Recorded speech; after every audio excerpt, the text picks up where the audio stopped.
Welcome to an all-new episode of Much Ado About Nothing, episode 16. 16, Trayvon. Technically, I guess this would be like, 50 if we were counting unhealthy and unstable? Probably. Yeah. We got a lot to oh, there's Didge. Welcome in, Didge. What's up, Didge? Bitch. How's it going? Going Good. good, going good. Yeah. Not too bad, Time got away from me. Actually fell asleep, so I'm running behind. Not gonna lie to you, man. I was almost asleep. Like 5 minutes before I came in here, I was almost asleep. But yeah. Anyway, we're all here. Trayvon, what's going on, man? Nothing much. Once again, I have no idea what the topics are. So this should be interesting. We got that in common then. Relax. I got y'all. So we got the heavy stuff, but the heavy stuff I don't want to have to repeat once Joel gets here, so we're gonna go through everything else, and Joel's just gonna have to, cross that bear amongst himself. Okay. But I want to start off with, we see Harry Potter has started filming. We now know that it will be 6 episodes, with the potential for it to be 8 episodes going forward. 6 is that means crazy. If it's only reason I don't have a problem with it being 6 Dig, even though it's a lot of story to tell in just 6 episodes, it tells me that they're not skimming back on the magic, because that's probably where all their budget ended up going is, Hogwarts and fair. I mean, think about it. The movies were what? The extended version, which is ones that I recommend. Okay. You watch those, they're like almost 3 hours. Mm-hmm. So it's like now double the time. Yeah. I mean, are they hour episodes? I hope. We don't know that. We don't know. They might be better. They might be. This might be 6 40-minute episodes, and then at that point, how much time are you really getting extra? Well, I need Game of Thrones episodes. Like, Game of Thrones gave me hours and 10 episodes. This is true. I'll say this: Daredevil was about 8 episodes. I don't feel shortchanged, but that's definitely, like, when they first announced it was going to be 21 episodes, I'm like, I could see it. It'd be like Law and Order, right? Law and Order with like Marvel mixed in. But then they were like, well, hell no, we'll do 8. I'm like, well, hold on now. You had a vision for 21. What are you reducing to make it 8? And then when you actually see it, you're just like, 8 was fine, Daredevil ain't being based off of a book where the longest one was over 1,000 pages. But like I said, the movies were, like I said, the movies were 2.5 hours. Extended versions almost 3.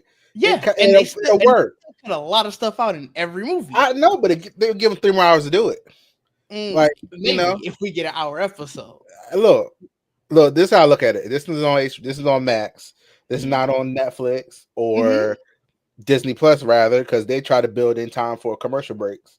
Companies get cheap, man. If you got the ad, the ones that have ads, that's why they do it for 40 minutes, because they got time for a break.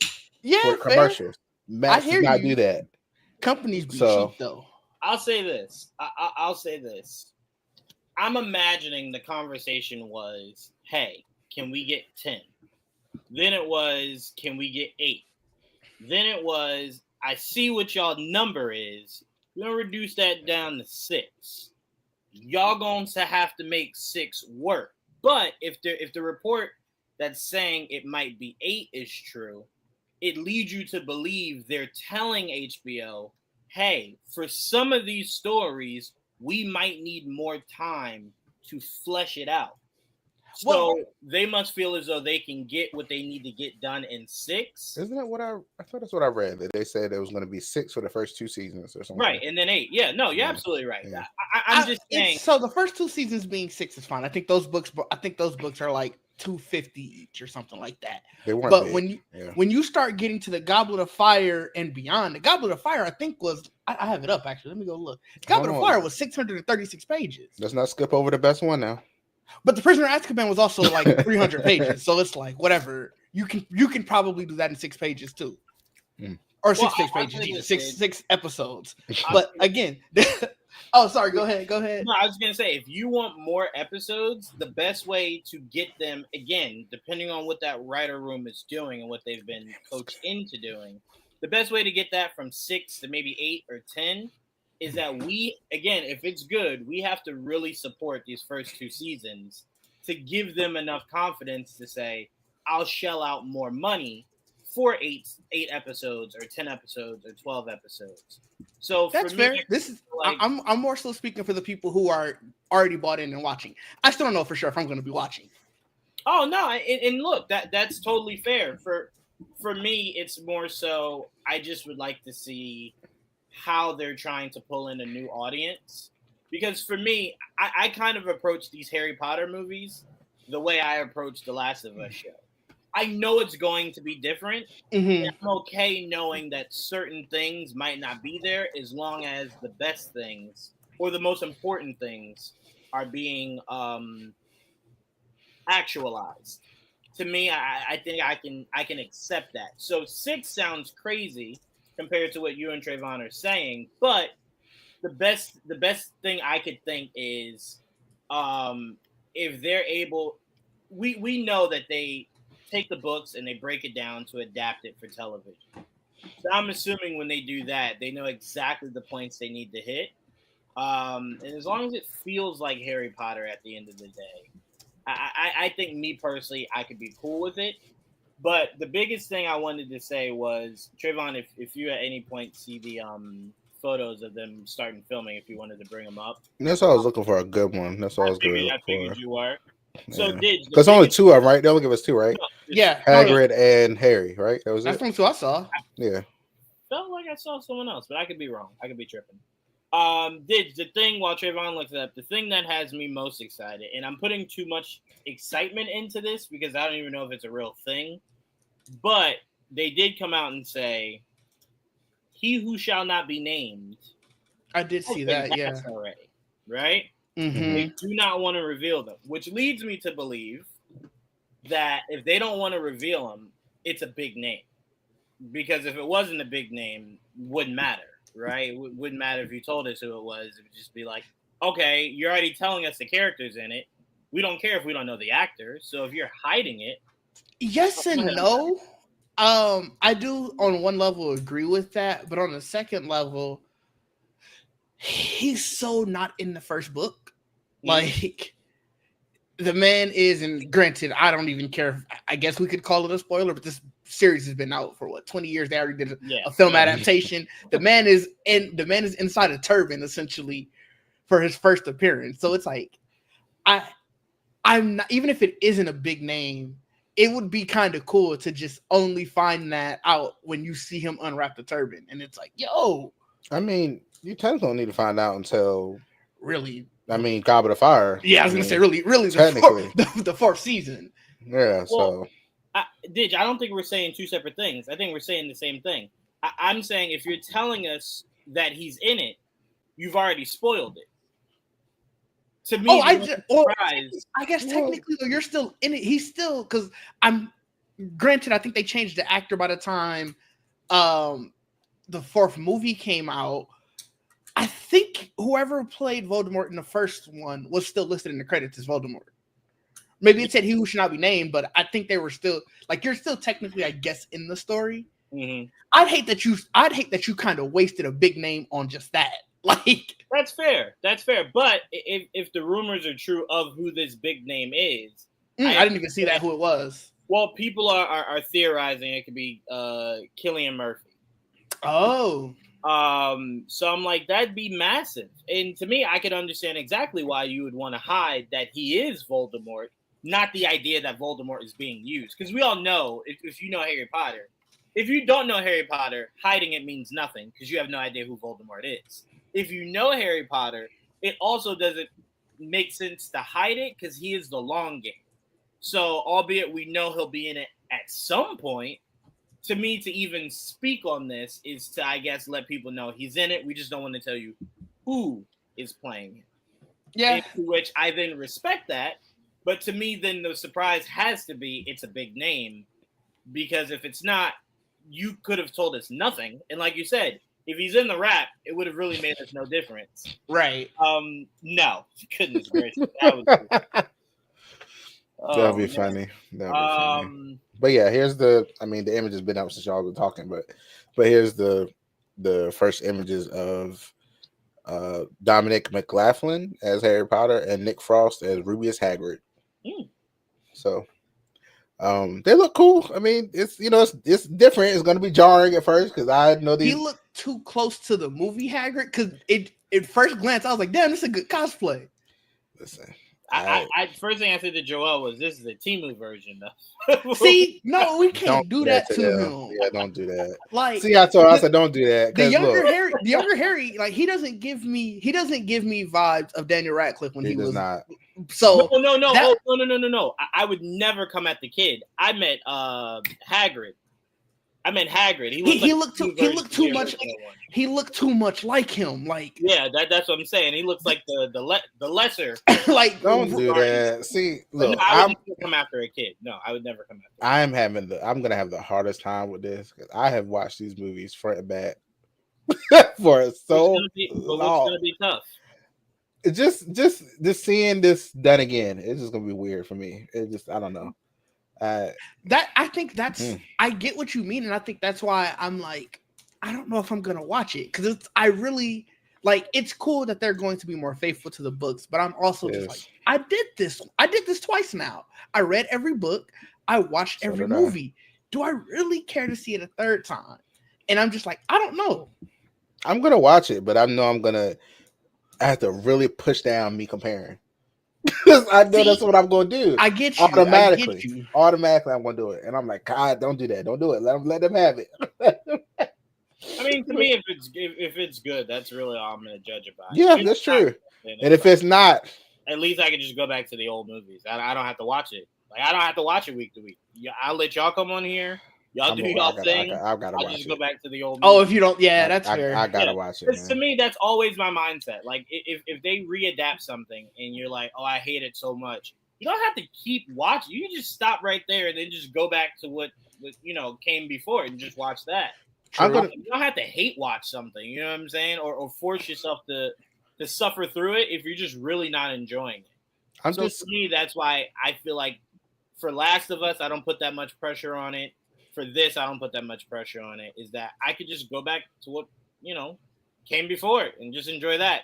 For the rest of my life. Last of Us is scaring me right now because I don't watch that show, but I hear about all the things going on with it and how they're talking about ending it early and all this other crap. I'm just like, do not do this, Harry Potter. If you're gonna start it, finish it. Do not. I just. Oh my god. Well, remember, it's only 2 games, so technically, if they wanted to, they could just wrap it all up next season if they wanted to. Yeah. Season 3 was always a original story because there's no third game.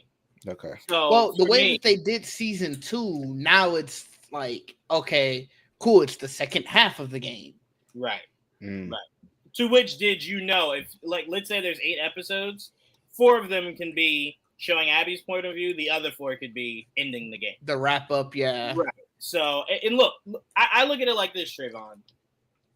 So many people were so hard on this last season that the guy had to say, "I'm stepping the fuck back. I got to get off of it." We tried to take a gamble. It didn't work. You think that's why? I think he got strong armed into certain things, into certain changes, and he like, you know what? I'm not gonna let this ruin my legacy. Gamers will know that I didn't do this anymore.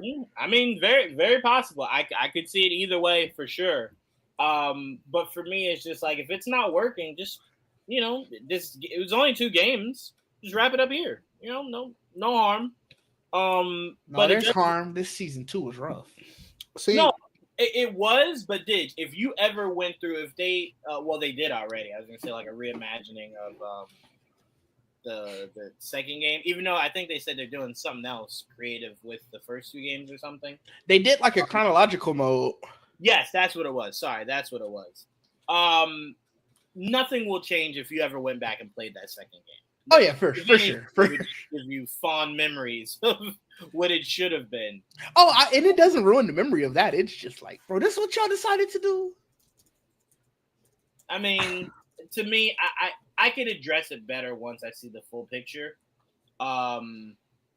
Mainly because this just felt like it felt rushed, but I always felt like it was gonna have to be with only like what it was only 8 episodes. Yeah, I think that was the other issue. It being 3 seasons on its head didn't bother me because I love the first season, but I do feel like it could have been 12 or 14 episodes. So obviously, if you split 12 or 14 episodes, you're getting 6 to 8 episodes a season. Right. It's fine. Right. It's just some of the choices that they made this season.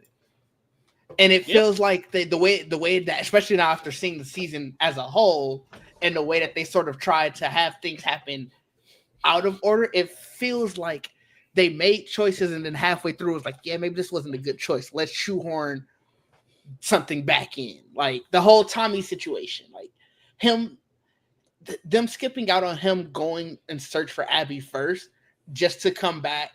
And then now all of a sudden at the end of the season, he's super aggro and angry. And it's like, well, why did we not get the initial part? You could have still did everything the same. And I know that wasn't even a topic. Now we're getting way off topic.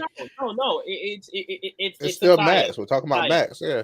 Yeah. It's definitely a tie-in because we're talking about adaptations and how sometimes they try to get too cute. Yeah. With, reimagining or trying to make it more adjustable to the average TV watcher. So it's from the same melting pot.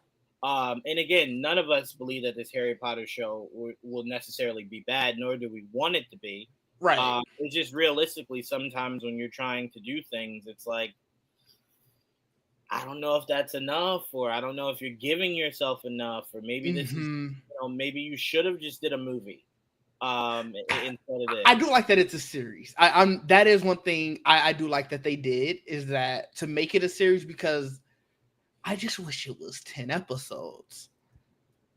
Like, I feel like just 6 episodes just seems so short.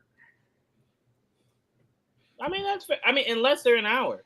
If they're an hour, like sure. A full hour. Yeah, if it's a full, no, maybe not even. If it's 55 minutes, it still gives you plenty enough time to do. 55 minutes to an hour is basically the same. I mean, they are, but I'm saying sometimes they might give you like 5 minutes of just the credits. But see, that's the problem sometimes with Max. You will open up Max and it'll tell you, yo, this is an hour, and that last 12 minutes of it is them doing the little post episode where they talk to the person. I don't even think they got an official name for it. But it's like that. Yeah, every time too, yeah. So it's just like, I needed to say. This show probably have it too. Yeah, I needed to say hour 15, so that way I know for sure it's an hour. I mean, look, they might have to start doing what AMC does, where AMC is like, hey, 25 to 30 minutes of this runtime of your movie is just all our shit. That's not even your movie. It's like this is us. So if your movie starts at 6, it don't really start till 6:30. Yeah, that 30 minutes of that is just our shit. And then your movie starts. So maybe some of these streaming services need to go, hey, just so you guys know, this actual episode is only 45 minutes. That would be the rest nice. Is our shit. That would be really nice. What we're doing. Who knows? Maybe someone at some point might get through to them and they might go, all right, we got it. We'll fix it. We got you guys. What was I gonna say? It looks like we'll get our first trailer for Mortal Kombat tomorrow. I'm gonna say this. I'm gonna just put it out there. I know it's meant to look goofy or whatever. That should not been how you rolled out Mortal Kombat, guys. I'm sorry. I'm sorry for someone that was not high on the first movie. That shouldn't be even remotely the action you're showing. And again, I know it's just for the B-roll of the movie Johnny is doing, but no, I didn't like it. I didn't like it at all. Not interested. This trailer tomorrow, focus on fighting and Liu Kang and not Cole. Show Cole at the very end of the trailer. Very end. No speaking lines. I didn't watch the teaser. I was actually about to pull it up. It's just like, you know how Johnny does, Johnny's an actor, does his movies and stuff. Mm-hmm. It's a trailer for one of his movies. Okay. It's like, it did nothing for me. Absolutely. It didn't sell me on Carl Urban as Johnny. It didn't sell me on anything really. I don't like that. Immediately when he turned around, it did not sell me on him being Johnny Cage. See? Trayvon, while Didge looks at that, and then once you're done, Trayvon, you can pass it to Didge. But what did that get you at all excited? Are you excited for this actual? I'm looking at it right now. Trailer? Oh, you didn't see it yet either? Okay, I'll keep talking. I'm not like, I tend to not talk about this movie because it seems like I enjoyed it a lot, but a lot of people didn't. So I just like I didn't know you enjoyed it. Well, you enjoyed it for different reasons. So I mean, I told you my reasons for not liking it is very specific to me. It's not, you know what I'm saying? It's not meant to belittle anyone who enjoyed it. I am a Liu Kang fan. That is the only reason I care about Mortal Kombat. I do not like that he was pushed all the way in the back. Barely speaking. Like, listen, I love Ludi Lin, so I was I was excited. Love him down. His Power Ranger, so I'm with my Power Rangers to the end. I was very excited when he was casted, Trayvon, only to see that Liu Kang was not a focus. Yeah. That was disappointing. I didn't like that. So again, I'm not here to trash on your love for it at all.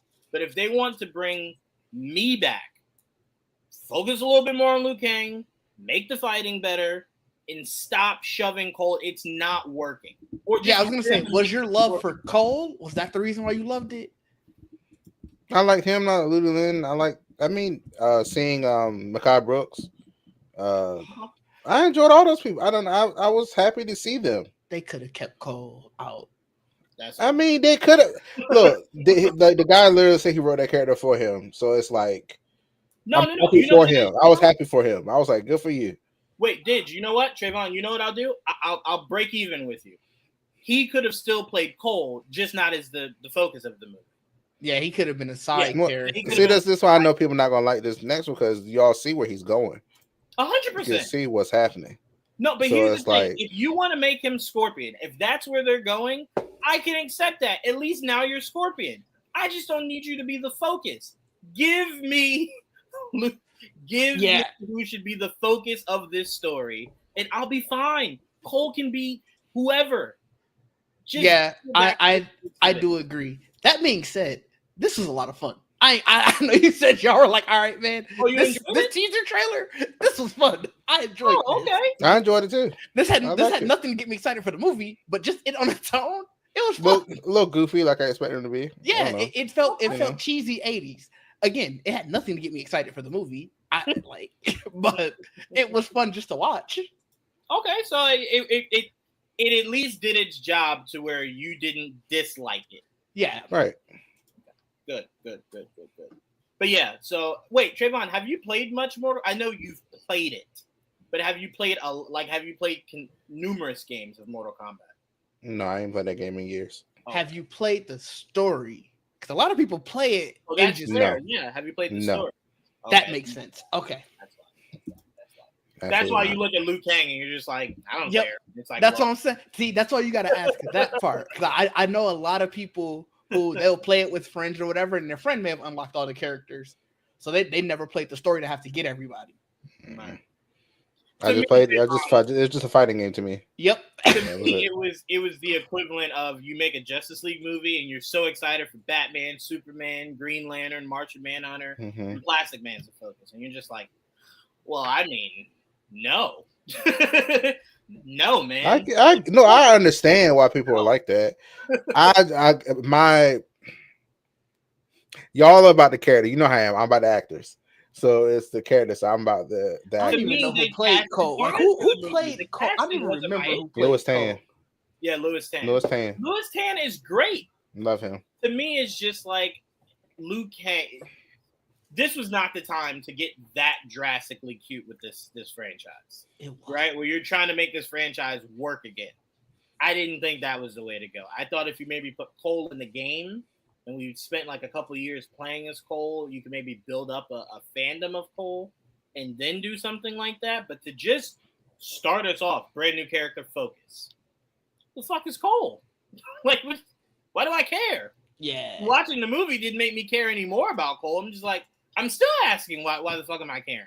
So until he becomes what everyone thinks he will be, which is Scorpion, I'm like, I still don't care. All love to to Tan because he actually gave us a shout out on Instagram once. So shout out to him. No disrespect to him. But I don't care about Cole. It has nothing to do with him. It's just that, and Hiroyuki Sanada, he played a great Scorpion for the little time that we got of him. Mm-hmm. So it was also like, bro, he killing it. He's a phenomenal actor.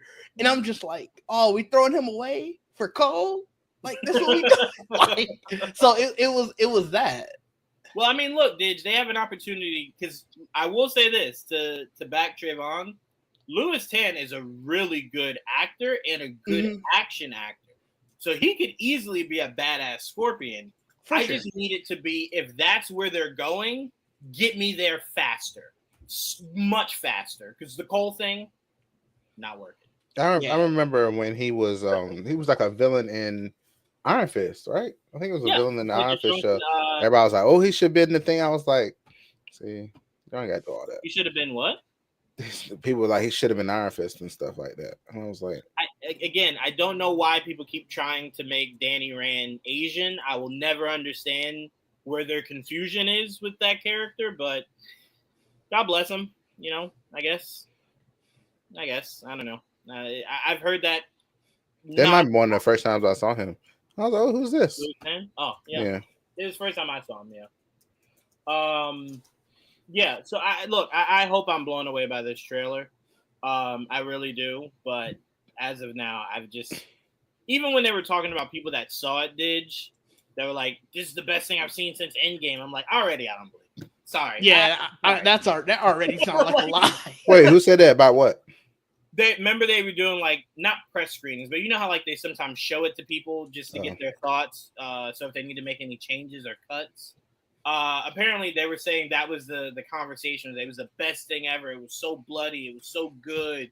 Best thing since Endgame. And I'm just like, I've been like, learning how like some of these things are interesting. The way people like review things out the bat like that.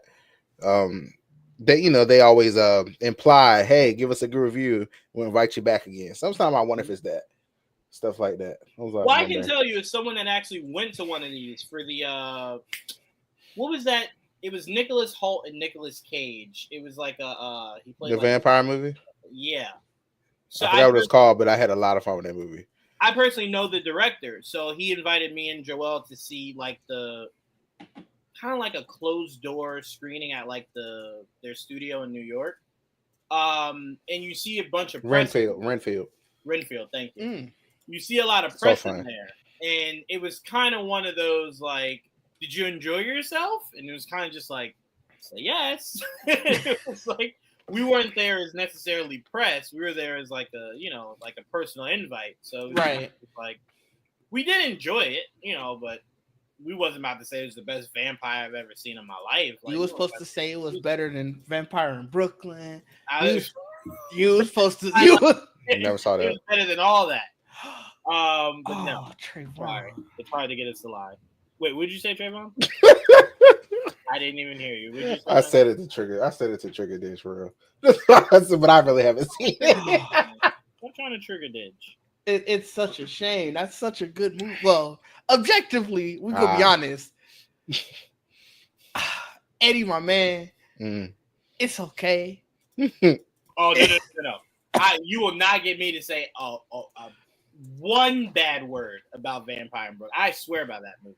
Objectively, that's what this movie is. Okay, but you should definitely watch it. It's one of those films I definitely still watch. I think I've seen this. I've definitely seen the Angela Bassett look like this before. Or something. I can tell you without even I'm sure I've seen anything about the movie, you've seen that cover. You've seen that. You've seen that cover numerous times. Okay, maybe you can't be black and have never seen that cover. Okay, I get if you not watch the movie. Maybe that's not your thing. Your parents. No, you should definitely still watch it. No, you should watch it, but I wouldn't blame you if you haven't. It's from 1995. I'm good. Yeah, man. Okay. Yeah. I even Trayvon, you are older than I am. You should be watching it. And you're black. So that also, I want to just throw. Look. I've been told many times maybe I should have a black card sometime, and I'm like, hold on. I gotta know this, Trayvon. I gotta know this. You are a big fan of superheroes and powers, right? Please tell me you've seen Meteor Man. You know Trayvon ain't seen Meteor That Man. sounds familiar. I knew he. I seen Blank Man. Really? Oh yeah, love that. That's so fun. Bro, Meteor Man was so important to young black youth, bro. Are you crazy? This look like that movie. Meteor Man kind of looks like what's that Disney movie where there was a whole black family? Oh damn! You just gonna loop it in with anything else black? Talking about That's what it looked like. Damn, what is the name? I can't remember what it's called, but it was like a black family of superheroes. I know exactly. And they it's not funny, but there's vulnerability was to aluminum foil. I know exactly what you're talking about. Oh my God. Let me see if I can find it on Google. I'm just gonna type aluminum foil. Aluminum foil. I'll put it away. I'm not part of this group, guys. That's what it looks like. I'm sorry. Woo! All right, I'm back. Woo! Sorry. We're gonna move on. Y'all can fight me. I don't care. That's what it look like. That's what it look like. I'm so disappointed. I love putting it away. Thank you, DJB. Thank you. I love that shit. Loved it. That shit was great. Not seeing Meteor Man is really breaking. Oh my God. Okay, you know what? Just give me a list of these black movies so I can see them. Oh no, what now haven't doing you it is like seen? here. Shut up. What, no, I it want might you be to better. It might short. It might be better if you ask what have I Okay, seen. what have you seen? Give me what some of the one like. Give me some of the What's highlights. your top 5 favorite black movies? Like what actual black movies? Whew, Love Basketball, Brown Sugar. Hey, Love and Basketball is a terrible movie. I did see. Hold on now. What? Love and Basketball is a terrible movie. Trayvon's face. I know it's a seminal black film, but that is a terrible movie. I'll play you for it. Hold on. We're not gonna do that. What a terrible ending! First off, we're not gonna do that. What a terrible ending! She asked to play this man for his heart, and he dunked on her. I would have done the same thing. You crazy? Like what a terrible! That was a terrible love story. A windmill dunked on her. Oh, they was over there smashing to Maxwell. That song is about a woman dying in childbirth. And they had a generation of kids. See, you're not supposed to be looking into songs like that. Exactly. You're not supposed to be looking at. We're supposed to be listening to the melody. We're supposed to listen to the melody. So that's it. When you saw the movie, and no, for years I was the same way. And then I heard it, and as I got older, what is wrong with y'all? And I was like, "Yo, this song is not a love song. This song, well, it's a love song, but it's a song about loss. You should not be losing your virginity to this." Hey man, wow. You can't control hormones when they pop. Crazy. Wow. Sorry, continue though. I just want to get that out there. You've given us two essential two movies that are exactly the same as far as okay, hold on. I did actually set off like the last 5 years, so that was good. Okay. We're on number 3, right? Yeah. Uh-huh. It was Love and Basketball, Brown Sugar, and Set It Off. Okay, so two of the 3 are really good. Wait, hold on. Set It Off is your number 3? Sure. I'm 100% noticing what the fuck is happening right now. Go ahead. What's number 4? Blank Man was fun. You already called Blank Man. No, I need something outside of you already done said. Hidden Figures was great. Oh my God, we too modern now. Oh my God.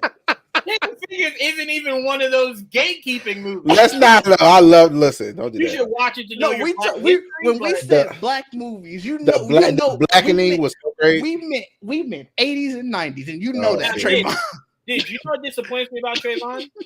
If we asked him right now to name us 50 white movies, he can name them without stopping. Oh, absolutely. But 5 black movies. Absolutely. This man went to 3 movies and then got to movies that came within the last.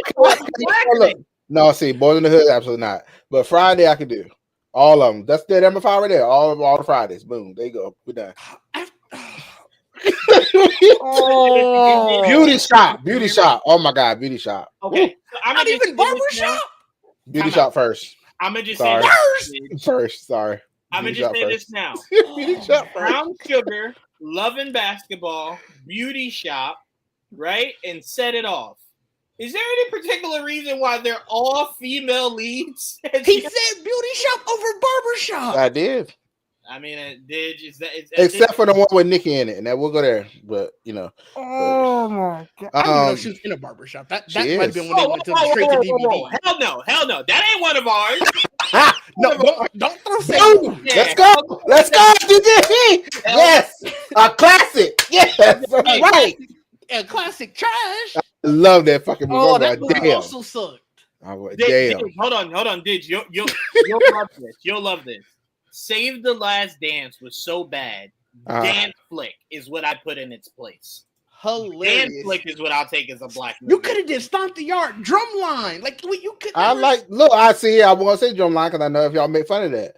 I love Drumline. Drumline is a classic. I love Drumline. Love Stomp the Yard. I don't like them playing my emotions though at the beginning of that movie. Get Chris Brown not in it, but it's okay. It was good. It still was good. And it worked. They got all y'all there. It still was good. It still was good. There. Damn, I was mad about that. I went to go see it with some friends, and they were so upset that Chris Brown was gone immediately. I was like, Drumline actually was probably my first, like, as I got older, my first big crush was Zoe Saldana. I was like, who the fuck is this guy? Oh, damn. No, Love Don't Cost a Thing with Christina Milian for me. I was like, yo. That was great. That was good. I did enjoy that. Nick Cannon was pulling them. I'm just saying. We make fun of him a lot, but he was pulling them in the early 2000s. Oh, you got served. Yeah.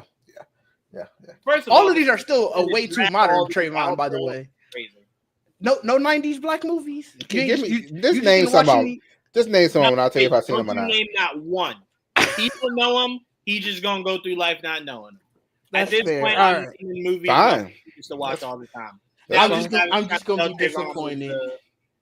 Was the common denominator at that point. He was just naming all the ladies' movies. He was just pointing all of them out. All right, man. Look, you ain't even see Don't Be a Menace? No, absolutely not. Absolutely not. No. You said Friday. I even went the comedy route for you. Friday was fun.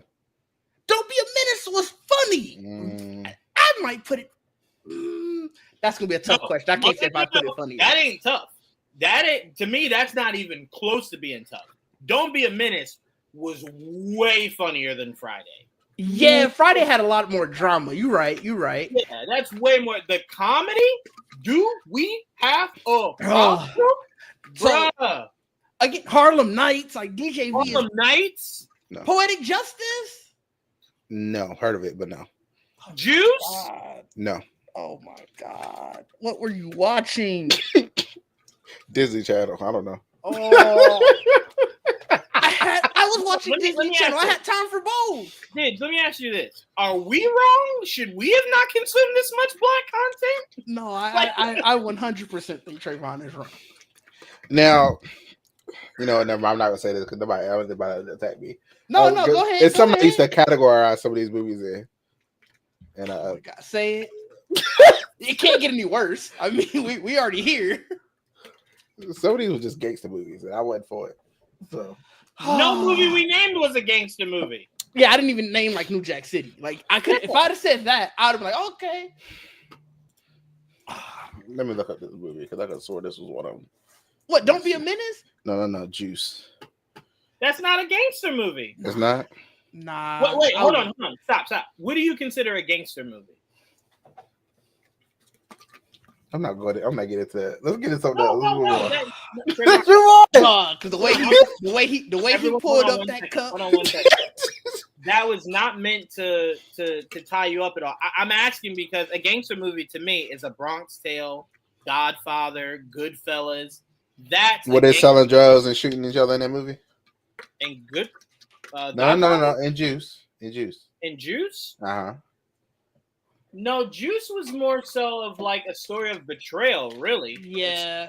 Betrayal. Did anybody get shot?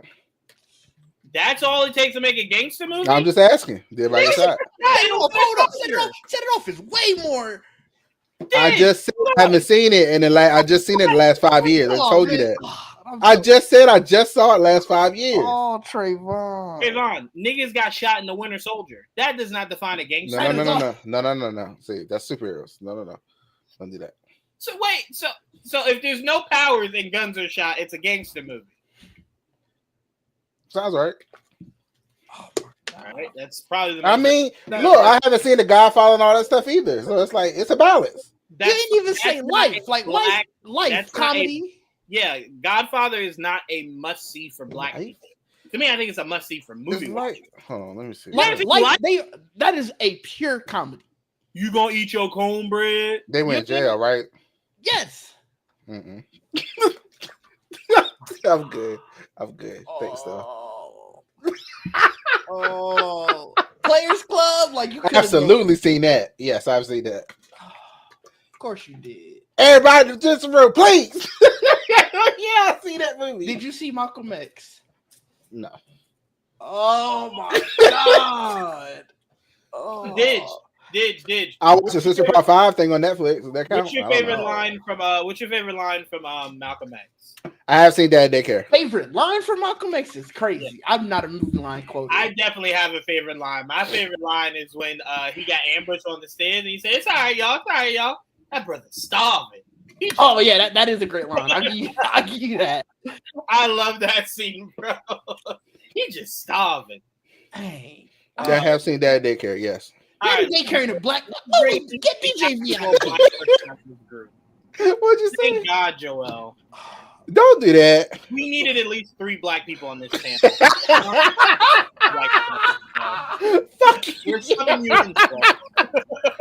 Oh my god. I'm not the typical black, I guess. That's fine. Whatever shade is right beneath black, Trayvon, that's where you're at. I don't give a fuck. That's where you're at. I'm where I am.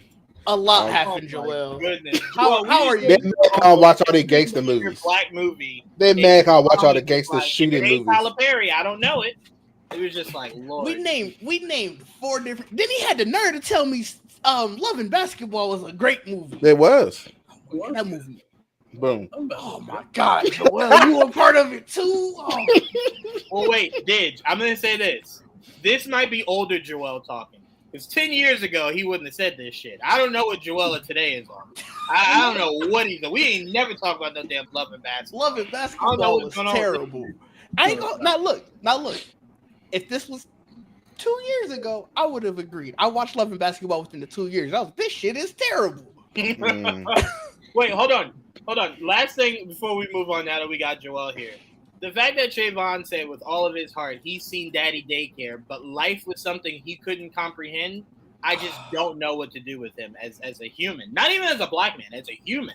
I was mad DJV brought that up. Like people not at black cookouts being like, put on that Daddy Daycare though. Like, Wait, Joel, hold on. The best part was we asked Trayvon to name 5 of his favorite black movies. Tell me how DJV comes out going, Save the Last Dance. There ain't no goddamn black movie. We don't own that shit. You crazy? First time I saw her dance, I said, "Oh hell!" I mean, you just said you had that one white girl that everybody else was black around her. So I mean, technically, no, ain't no technically. Did you see how she danced compared to the black people? Yeah, that ain't no representation of us. What's funny is that back in the day, everybody thought she was eating. Now today, y'all were like, "Oh, that shit was trash." Back in there, people thought that shit was eating. Don't do that. Did it. I never danced and I knew she wasn't eating shit. Right. I remember seeing like she got into Juilliard with this. This got her in. I know it ain't that difficult to get in. I know it ain't that easy to get into Juilliard. All I'm saying is I've only ever known her for Save the Last Dance and Jason Bourne. I think that has a lot to say about a lot. Okay, I'll just say it. I just put that. Sorry, you're not gonna do that too. You're not gonna do that, Jill Styles. You're not gonna do that.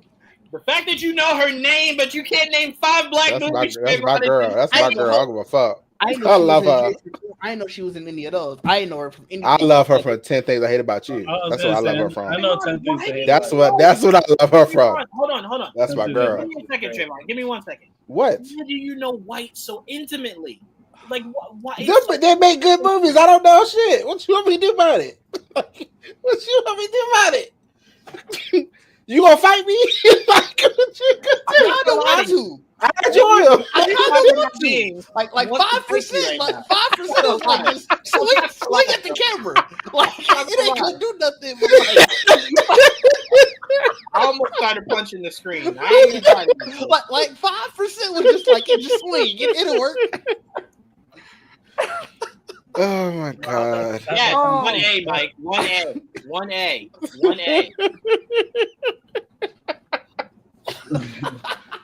Y'all gonna leave Julia Styles alone, okay? All right. It's crazy that you know her name, though. That is wild. Whatever. We're moving on.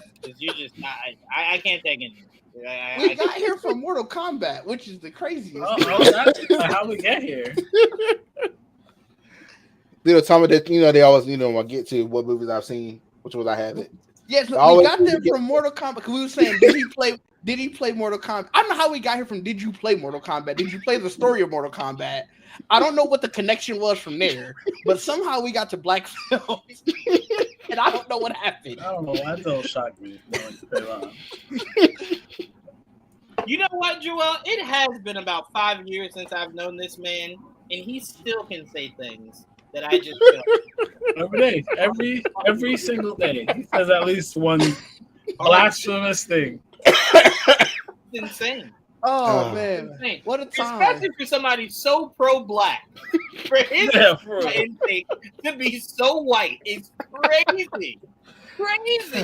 Maybe that's why it works everywhere else. He pushes it all down for the movies, and it gotta come out other ways. You know what I'm thinking about now? Remember when Jada and Will did the hashtag Hollywood so white? Trayvon was like, "Yeah, I'm with." Oh wait, that's a bad thing. Oh, I thought that was a good. Yes. Don't do too much now. Leave Woo alone. Don't do that. Oh, Woo, love that. That's right. Love Woo. Oh my goodness. Woo was so fun. Yep. Oh. Mortal trash. Well, we haven't seen an actual trailer yet, AJ, for me to be able to say that, man. I at least. I'm assuming he's basing that off of the first movie. Oh, you basing it off of the first one? Ooh, trash? Huh. I didn't like it. I don't know if I'm trash. I didn't hate it. I didn't think it was worse than Annihilation. Oh, you're right, DJV. Absolutely. What's that? Oh, especially the second one. Well, Bad Boys, those you made love to a man. Where do you draw your you line? Want to? That's the line you pulled from it. Hell yeah! I don't even remember that line being in the movie. Wait. By the way, time out. By the way, Joel, Trayvon classifies Juice as a gangster movie. Juice? Yeah, Juice. That's what I thought it was. I don't know. Juice. And then wait, Joel. Here's the best part. I've never seen it.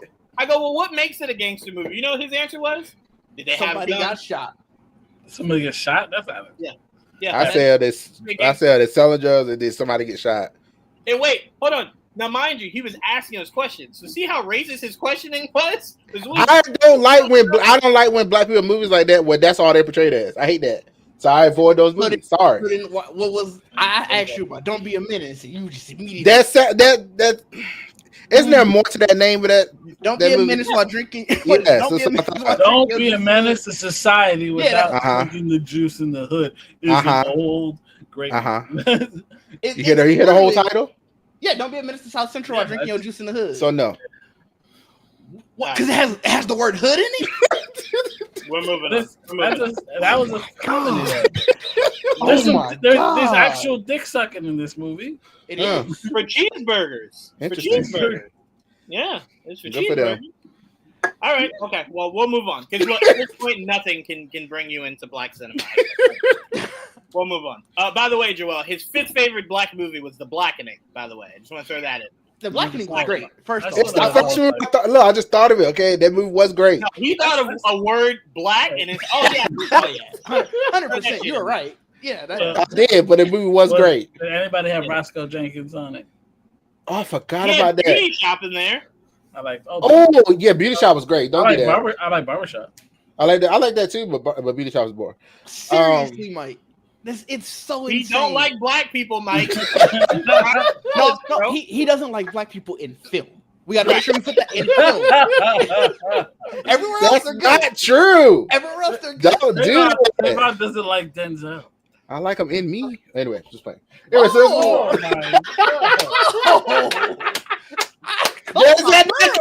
does that not count? All right, then. Let's move on. How did this show get off the rails so quickly? Because I'm tired of talking about this shit. Oh my God. Let's move on. He'll be all right. Stop bashing on me. Let's go. Oh, what a time. Jesus. Was that the first topic? It was. It was technically the second. We talked Harry Potter. Oh yeah, that's true. Yeah, there was a couple two things there. Sorry, I was very disgusted. I needed to leave. I just want y'all to stop talking about it. Let's move on. All right. So we did get our casting for The Legend of Zelda. That'll come out in 2 years from now. Oh. We have Bo Bragason and Benjamin Evan Ainsworth. Ainsworth has been cast as Link. Which is maybe this can be the start of people understanding that his name is not Zelda. Would be a great new way to usher in this new era of Legend of Zelda fans. Yeah. That they don't go, who's Link? And it's like, well, that guy. No, that's Zelda, right? No. The game is named after the girl, honestly. Yeah. People don't know that. You know what? I will say this. What does not help is that you call it Legend of Zelda and he's on the cover. Because then you just assume that's Zelda, right? It's like if you say Crash Bandicoot in the past was on the cover. Well, I mean, it's the same thing like forever. People that don't know comics or the X-Men all that well, we know Wolverine and X-Man. That's not how that works. It's not who he is. Well, it also doesn't help when the man makes a movie, it describes himself as the X-Man. And it's like, oh, well, no. We're moving backwards here. Yeah, don't take that literally. Yeah. To me, this casting, and when I say this, I don't mean this with any ill intent. This just means nothing to me till I see like official photos or so, because I know nothing of either one of them. So to me, it's just like I'm glad we got it casted so that we know we're moving forward. But the casting itself is just like, cool. All right. Well, at least I can put a face to it. So I can see. Well, at least it's also not Tom Holland. That was It can't be. It can't be. This kid's like 16. That's what I mean. You know what I mean? They've been trying to cast Tom Holland for everything in the last 5 years, bro. He can't have everything. Okay. They were real young, so okay. Yeah, that's good. So how we feeling as a group on this? Whoever jumps in, how we feeling? I still don't know if this needs to even happen. I'll never. So you'll never hear me say that. I want it to happen. I've always imagined in my head what would a live action. I mean, like I do with a lot of things. So you might have heard me say, "I wonder what that would look like in live action." I do that with everything that's animated or almost everything. So I'll never complain if it comes. You know what? I'm not complaining. I'm just like, but I know people that do complain. I'm just saying. You know what, Didge? Part of me is gonna side with you, but I'm gonna tell you why. Ultimately, there is a part of me that is excited for this. I've never really truly played these games, so I don't. Oh, you're missing out. They're great games. That's really fair. I have nothing against them. I just never played them back in 64, and I tried to play them with the Switch. I didn't really get that far. But what makes me excited for this is the director's pure joy talking about this movie. From what it sounds like is that he has a love for this and really wants to make this the best it can be. Mm-hmm. And for me, this might be another avenue to get people interested in The Legend of Zelda.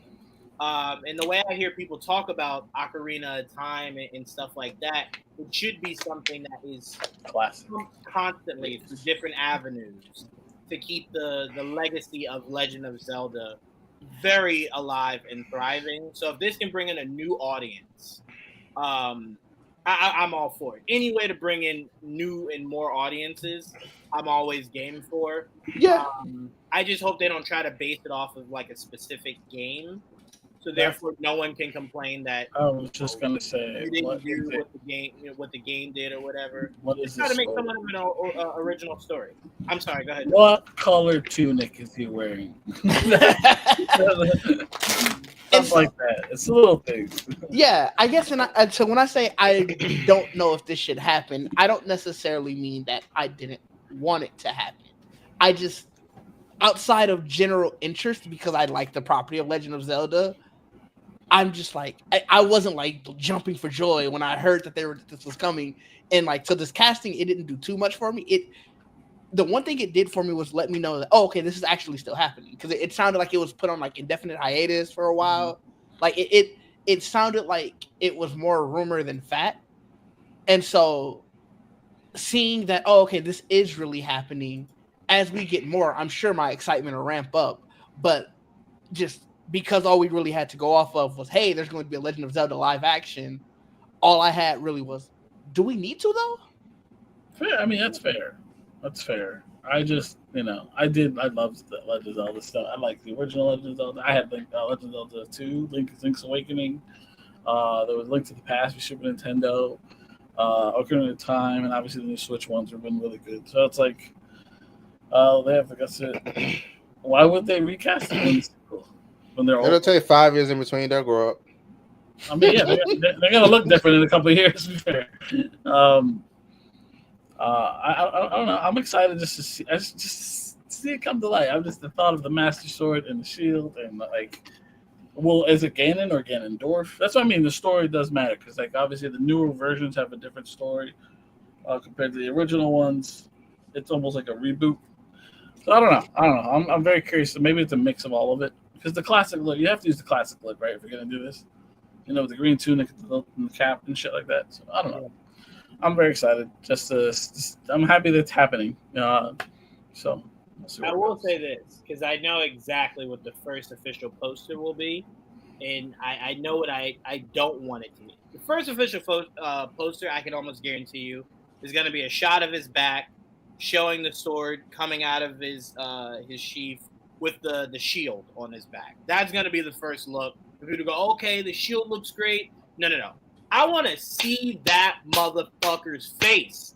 That's what I want to see. I want the whole look of the face. I'm about to say that. And everything. You want to see the hair? And yes, him looking like Link is what I want to see, not the back. And I feel like that's the shot they're gonna give because that's probably the ears. You gotta have the ears. Was it? Did he have the? That's what I want to see more. Does he have the fairy flying around? Yeah. Does he talk? My biggest question, because Trayvon, you played Breath of the Wild, right? No, you didn't play any of the ones for the Switch or anything? I played like 15 minutes, then I traded in. So, all right. Well, see, every day, one thing. There we go. There's the perfect person right here. There she is. As we welcome in Jamie. What's going on, Jamie? Save the day, Jamie. I almost lost my shit.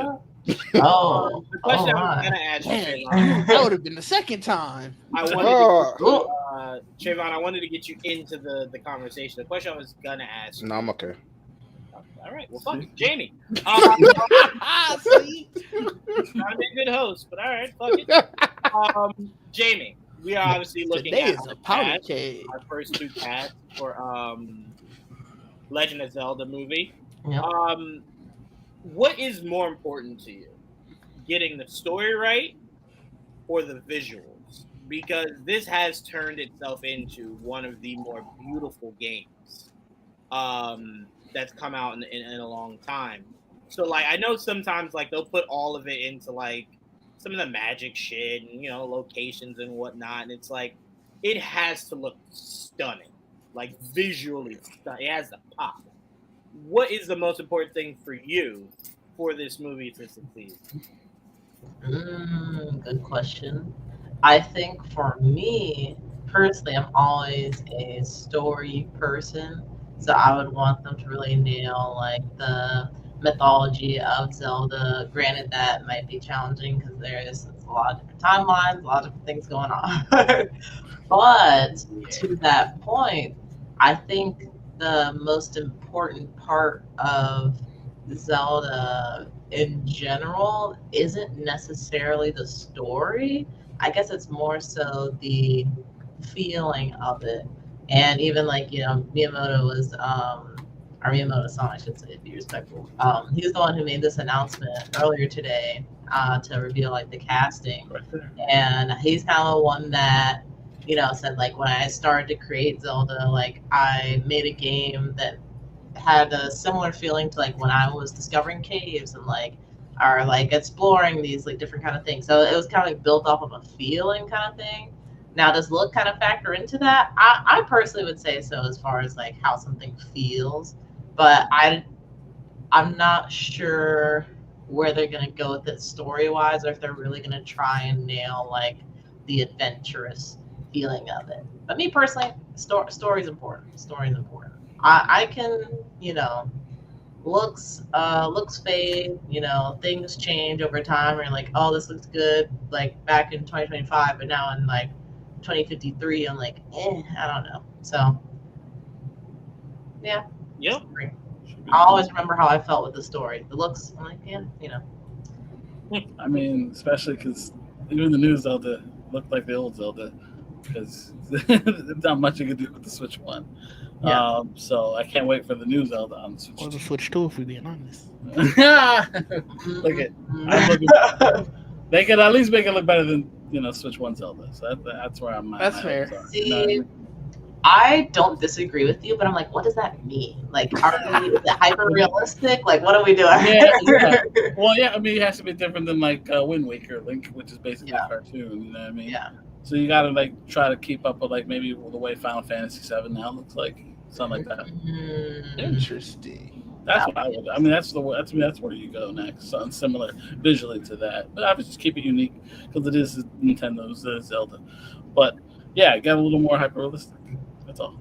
Okay. Because that's where it went. Like it been very polygony and slowly just looked more realistic as it went on. This is a whole Zelda podcast, but I'll keep my question limited to this. Because of like the fantasy vibe of the whole like series, do you think hyper realism would work? Like, it's not going to be animated, so for me, it's going to have to work. Oh, for the movie? Yeah. You mean for the game? Oh, for the game?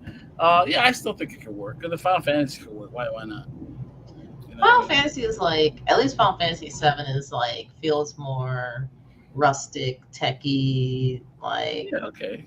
And it doesn't have like those kind of aesthetics, I guess, just based off the time. Look at Final Fantasy 16. That was more medieval. Yeah. And they were very great game. That's true. That is a great game. To play that one. It's very good. You gotta play it. Yeah. Other stuff jumped it in my backlog. It happens. It does. Anything else standing out to us for this movie? Anything you want to see specifically, and for those that have played the games, or just what? So, do we know what story they're starting off with? Are they going Breath of the Wild, or are they going something else? No, I don't think they're gonna do that. I think they should just do their own story. Just like I agree. They're like, because it's its own. To me, it's its own universe. Just like Breath of the Wild was theirs, and the original links are theirs, and Wind Waker Link is. They have their own links in different timelines. This will be the own timeline. I was gonna say, to Mike's point earlier, every game is such a different version and timeline. And very few are direct sequels. So it's like the minute you do that, you kind of set yourself on a path that you have to sort of stick to. Otherwise, like fans they're going to riot. Not too much DJV. Yeah, you wasn't there to see me finish Expedition 33. I saw it and I was trying not to smile, and then you brought it up and I'm like, well, abandoned. I didn't abandon anything. If you were there when I finished Expedition 33, guess what's happening on Thursday? You didn't tell anybody. I did. I put it in Discord and everything. Oh my god, you didn't DM me personally. My bad. That's the part that hurt. But I think I would be open to an original story, and I feel like that's kind of in my head this best case scenario, because they don't have to try and balance like the lore from this game, lore from that game, all this kind of stuff. I think just like mix and match their favorite things, put it together. I will say there's been a lot of people that are like speculating, like simply because our actress for Zelda is wearing blue, they're like, oh, this might be Breath of the Wild era like movie.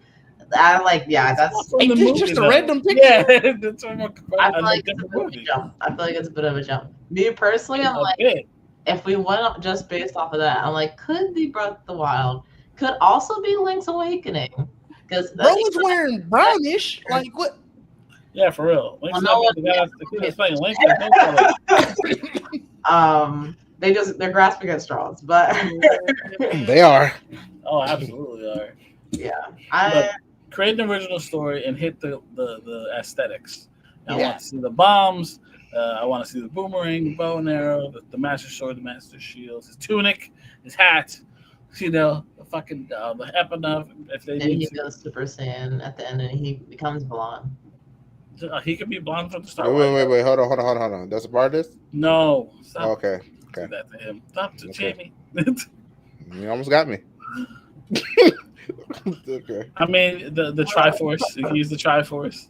Yeah. We're gonna have It to also go has like magical I'm looking to Triforce. light power stuff, but typically you don't see that in the game. So I'm hoping they do their own thing and they give Zelda. Right. I'm sure. I mean, she's more magic-y in certain games, so you can give her magic. Yeah. So Cool. That'd be cool. Jamie, you have no idea what you just done. I feel like this is the third week in a row where I said something and I'm like, should I not have said it? I'm like, what did I do? You know what it's like? It's like there are trigger words for Trayvon, and you got to just try your best not to hit them. All right, there's just certain trigger words. We're gonna make a list and we're gonna hand it out to everybody at the beginning of the show. Handing them out to avoid saying things. Okay. Okay. Joel has had to learn this lesson the hardest out of everyone. That man sometimes. I wanted him to know the full story. It's like, well, now look. Now Anyway, let's move on to something that Joel has already put a battery in Trayvon's back for. We got the cast of Fantastic Four, obviously, on a high promotional run for the movie. They've been talking not only about their movie. We're not going to necessarily get into that, only because there are some people that just want as little information as possible. So we're going to focus more so on the other movie the Fantastic Four are in, which is Avengers Doomsday. So Ebony Moss and Joseph Quinn were asked to describe Avengers Doomsday in 4 words. Ebony Moss? Huh? I heard it too, and I was just like, all right. You said Ebony. His name's not Ebony. It's Ebony. I didn't know I said Ebony. Oh, yeah, you did. I thought you were talking about Ebony Mom. Yeah. I said Ebony Moss. Ebony, it sounded like Ebony Moss. That's why I was like, Ebony. I first thought you said Ebony Mom. I'm like, he's not even in this movie. Well, I do want you guys to know I am reading an exact quote that has his name in it. So I for sure know it wasn't Ebony. But if I said it, my apologies. Eben Moss, from now on, Joel will fucking read these things going forward. Today is funny. Describes Avengers Doomsday as epic, tragic, intergalactic, and starry. Joseph described it as epic, mental, and Robert Downey Jr. Other things were said amongst this press run by people like Pedro Pascal that made a joke to Moss by saying, because Moss was talking about Robert Downey Jr. And he went ahead and said something that maybe he shouldn't have, which was, you don't even really get to work with him. So what are you talking about? And it's like, oh, well, apparently maybe Doom only sees some of you people in this movie. I didn't know that, but okay. Thank you, Pedro Pascal, a.k.a. new Tom Holland. Appreciate that. Also, what else did they say from this? I'm sorry. All I can think about, Trayvon, is that interview from that lady with this fucking cast. That's all I keep thinking about. Lady. It was pure lust. Holy shit. No, so Spirit animal. The first thing I said when I heard Moss say epic, tragic, was first thing I said to Trayvon and Joel was, oh, the X-Men are for sure dying first. They're the only ones expendable. It will 1,000% be them. Yeah. And honestly, part of me isn't even upset by the idea of that, because as long as I get to see them in their accurate costumes, once I do, I'm good. That's I'm fair. Good. Yeah, I'm good. Now, part of me does want to see Hugh Jackman with them and everyone wearing their comic accurate suits. And he also gets killed. Like, you said what? And he also gets killed. Well, no. I'm not advocating for them to die. I'm just saying if there's going to be a tragedy, I'm assuming it's not like Thor, Hulk. Did y'all not expect Trayvon to that? Like that was the least shocking thing I've heard from him today. Where did this come from? The disappointing bucket. So we have 2 buckets here. It's usually a shock bucket. Okay. Disappointing bucket. And he tries his best to fill both each day. So the disappointing bucket just went up a little bit more. But no, so I thought these comments were pretty cool. Dij, I'll start with you, man. Like, does that kind of add a level of hype or excitement, or does that not do anything for you at all, hearing how they describing this movie? It doesn't do much for me at all because I'm just like, I want to see Fantastic Four first. Like, I'm very much in the moment. Mm-hmm. So I'm like, let me get through this before I start thinking about Doomsday. Oh, God, Dij, no, I'm sorry. Did I spoil that they're in Avengers Doomsday? No, they were on the chairs. I'm just joking with you, Dij. I was going to say. But no, like, I'm very much like, let me get through that before I start thinking about the future of where we're going with anything MCU related. Like, I got enough time after, after Fantastic Four to sit because of how long it's going to be between those 2 movies. Holy jeez. So it's more so that like I saw it and I was like, oh, okay, interesting. Let me get through Fantastic Four and then I'll expand on that. Like that was sort of how I looked at it. All right. Wait, there's nothing between Fantastic Four and Doomsday? Spider-Man. Oh yeah. Spider-Man. Dij just means directly seeing them again. In terms of being in that. One thing I do want to add to that, Dij, if I didn't just goddamn lose it. Did I just lose what I was going to say? Damn it. I wanted to attach it to what you were saying. Someone asked Pedro Pascal to blink twice if Chris Evans was either in Fantastic Four or in Avengers. I did see that. And he just did not blink at all. It's just like, all right, you tricked me up a little bit there, Pedro. Because that can either go either way. Because Chris Evans did say, I'm not in it. I'm not in anything. So, but didn't he sign that contract like 3 years ago? Where we all thought, oh, maybe he's in there with Sam. Wasn't in that. So it's like, they paid you. So you got to be in something soon, right? Was it official that he signed that contract? I do remember that. It was from like the... Oh, well then, yeah. Okay. Right, Joel? Mm-hmm. It was one of the trades.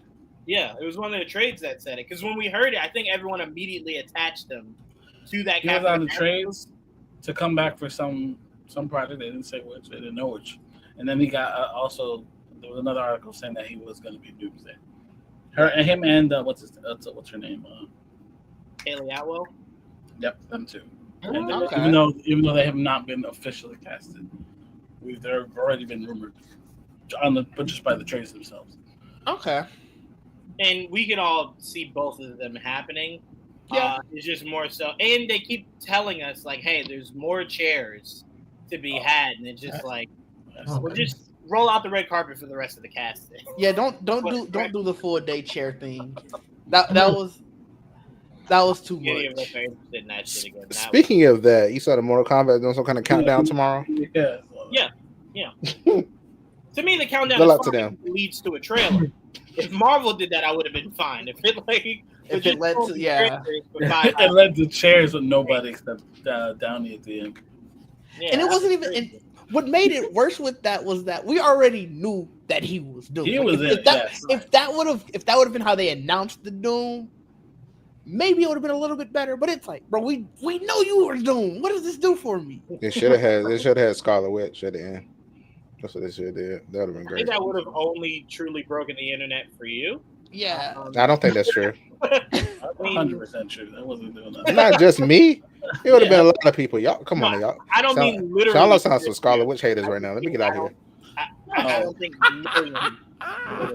I'm just saying, like the stuff that would broke the internet technically with like the X-Men castings.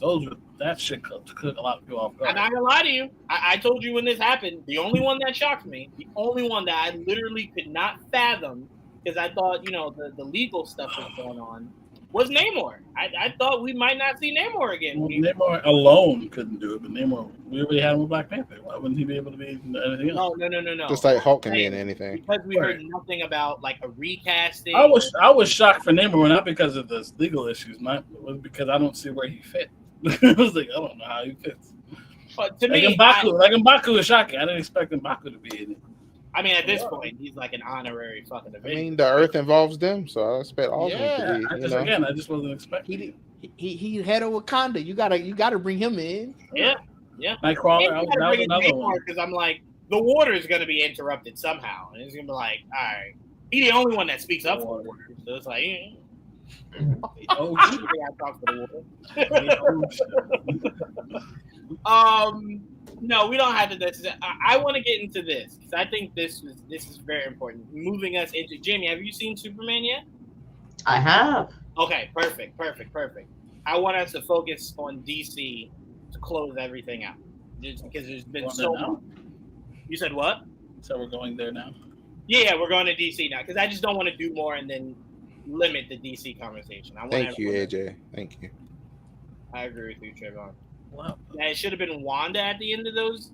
You know what, AJ? No problem. I respect that you agree with Trayvon. I want you to keep that same energy because I've never heard you speak about Wanda ever. So I want that energy to remain high. Is what I would like to do. Thank you. AJ truly is an agent of chaos in his own way. Just purely. Well, I appreciate him. Thank you.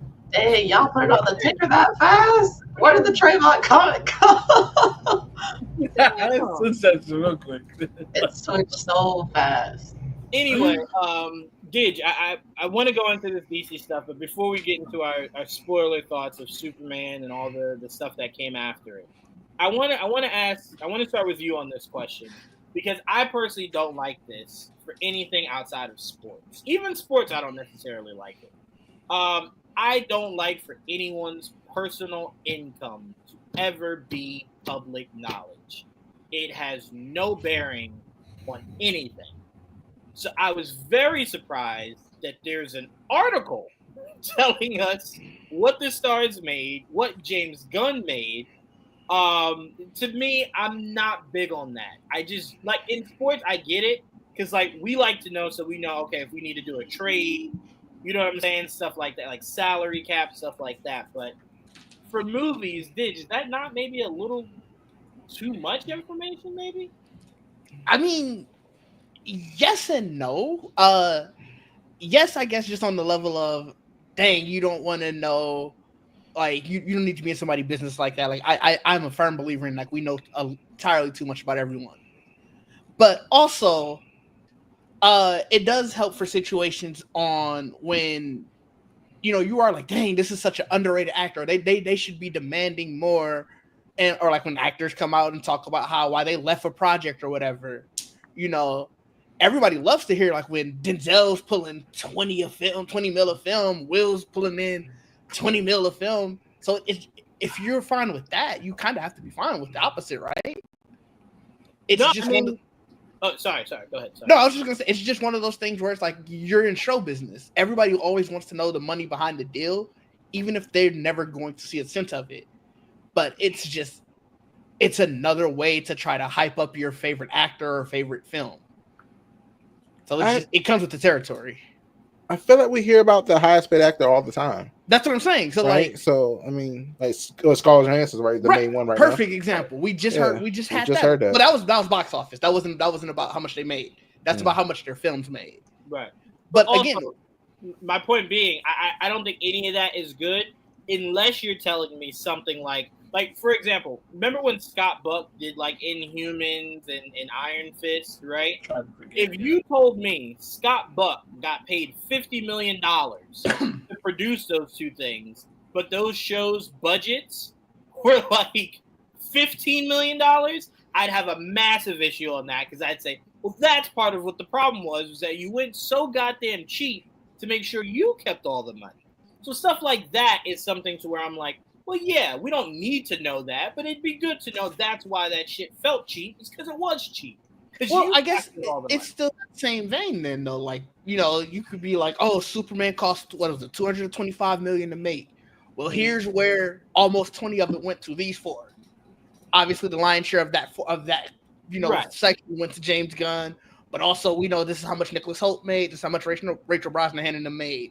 So it's like, again, it's when you start getting into the things where you're like, I want to know the financial breakdown of a film, and when you're starting to be like, well, how much does a film need to know to make to be profitable or whatever? It just comes with the territory. We are a very numbers-based society. I just feel like you only hear it specifically with bigger names and never like this. Like sometimes you have to go look up how much an actor made for something or a director made for something, as opposed to an article legit just giving you the full rundown of it all. Well, that's just that just proves how excited. Yeah, that's perfect. Yeah, like that proves how excited people are about this, because I don't think it's we don't hear about it because it's not available. It's just, do you really care how much? And I love The Blackening. That was just the first movie that came to mind because Trayvon said it. But do you really care how much Dwayne Perkins made for that? Right. Yeah. I think it's interesting because it's like in the article it said, what James made like 15 million, but also said he makes a 7-figure salary as well in there, and I was like, oh, he really lit over there. Well, he's also a producer on it, so I'm sure he's getting a portion of the proceeds, like of the film gross. Like it just, for me, it just director and producer. Yeah, it also. And wrote it, right? So it's like, and he wrote it. It gives me, that's why he was so protective of it. That's why he was so much like, I'm not giving y'all shit until I'm very happy with what I'm seeing. Like, you remember how I was like, where the hell we gonna get anything? Where is it? Now I understand. Now I get it. It's the same thing like how Tom Cruise was with all of the Mission Impossibles. Like, it's the same thing. Every time somebody is super in your face with the marketing and that's why he was everywhere too. Yeah. That explains why he was everywhere. Right. Yeah. Every time they're super in your face, like, you realize, they have a financial investment to making sure this film makes the most it can. Yeah. All I know is when I saw that, I was like, I know David Cornsweet is like, he made $2 million.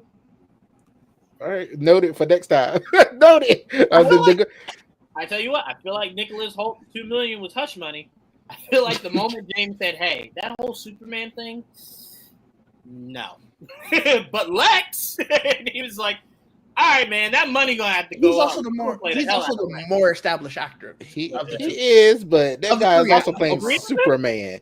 Of the three of them, he is. Rachel Brosnahan.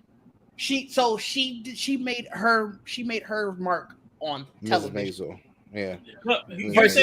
Wait, are you saying the biggest name like Marquis? Yeah. Nicholas Hoult is the biggest name. Yeah. So what it is, that's the same reason. I've never really heard of her until this movie. It's been like that for years. You can be as big of a name as you are on TV. If you are a bigger name, if you're a big name in film is bigger. That's all. Think about like when George Clooney left ER because he was Dr. Dreamboat or whatever. I don't remember. My mom loves George Clooney, but I remember the day that he left ER because she was like, "Bro, they taking my guy away." And it's like, well, no. He knew he could make so much more, be such a bigger name in film. That's fair enough. I think this is going to be an interesting conversation to revisit later, because I think this is the same conversation me and Mike had where he was super high on Cole Domingo, and I was like, I don't think the average person knows who the fuck he is. And then enough time passed where I'm like, he's grown himself into a big enough name to where everyone should at least know the face, if not the name. To me, I when you say bigger, I'm thinking Rachel has the not only the acclaim. Well, yes, the acclaim. Sorry, that's what I'm thinking. She has the acclaim, so that's what I'm thinking. But you're just talking about more so. He's done movies.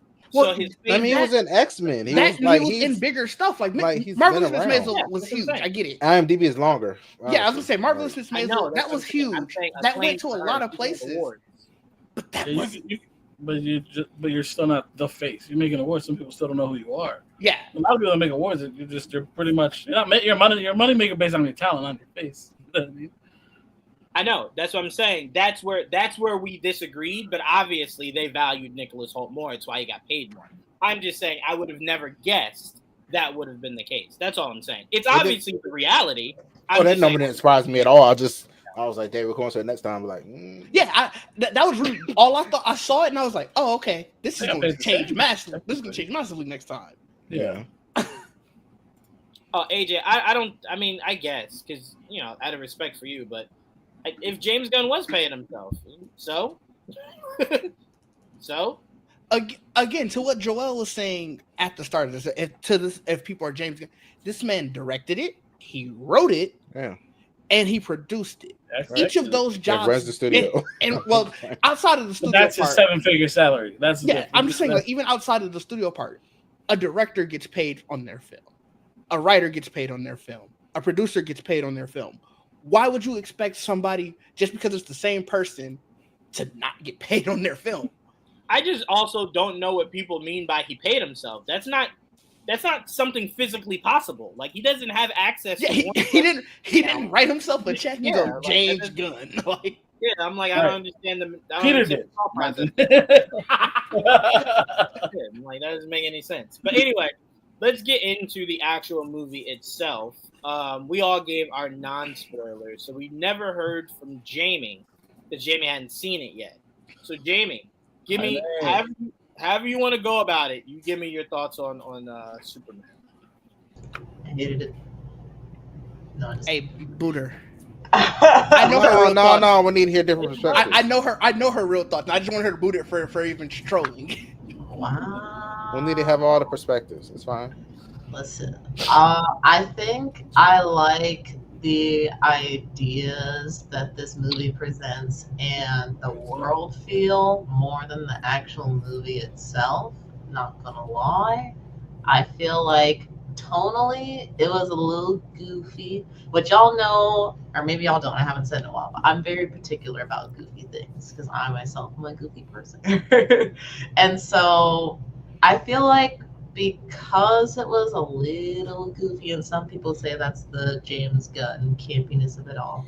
In any case, I felt like some situations didn't have the weight that I think maybe they could have had in serious moments. But outside of all that, I love the lived in world.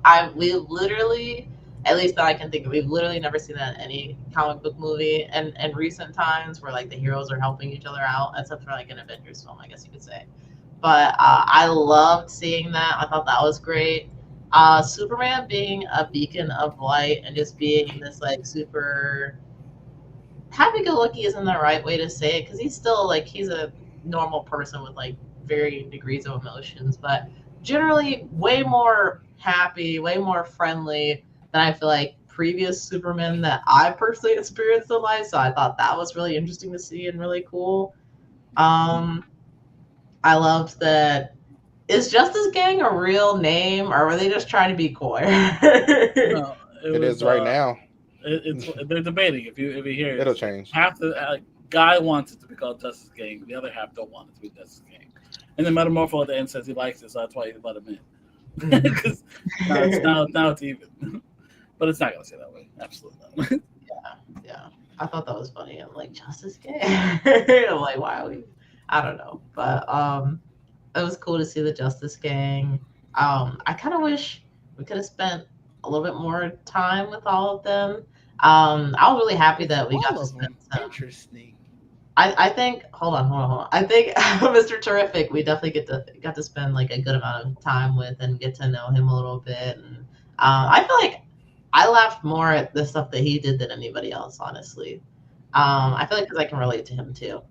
But yeah, I really liked Mr. Terrific. Jimmy was unexpectedly, I don't know, it's gonna sound bad, unexpectedly important in this movie. I kind of was just thinking Jimmy was just kind of exist, but I was glad to see he kind of played a more active role in the film, so that was cool.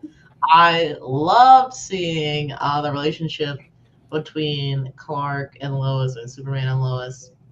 I'm very curious to see like where that's going to go in future projects, not even just limited to Superman, because I don't think I remember Superman and Lois being like super lovey-dovey like that. Like I knew that they like loved each other, like really cared for each other, but this feels very much like, oh, like they're in a relationship, like they're really involved. So I like that aspect.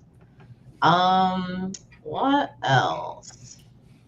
Lex was cool. He was interesting. It was very different than I think previous versions of Lex that I've seen, and I'm still thinking about it. I'm like, do I like it? I do think he did some interesting things I feel like summarized, he's a very petty rich man, which I think is funny in itself. So I'm curious to see where things go with him. Seeing him involved with the government, I was like, I feel like that kind of added to his evilness more than anything else that I saw him do. Honestly, I'm like, oh, like he's really trying to mess everything up for everybody. Like, okay, interesting, cool to see Rick Flag in that too. That was dope. Could have had more crypto, man. I could have had more crypto, and I kind of wish he was a better dog. I'm not gonna lie, crypto was kind of pissing me off. Like, more crypto?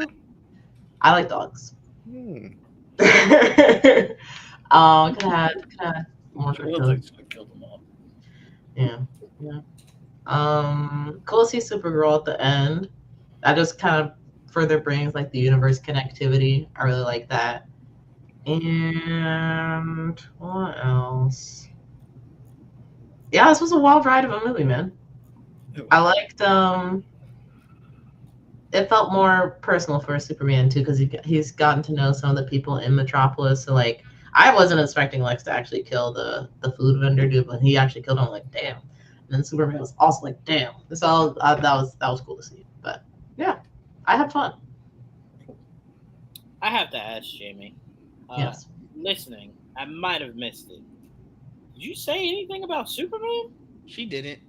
I did. Oh, no, it was very, very, very quickly. She said he was, jolly, happy. No, I pretty much heard in a movie called Superman, Jamie was just like, I liked all the sides. It's like, well, what about the burger? I literally started with him. I said I liked Clark and Lois together, Superman and Lois. I liked them together.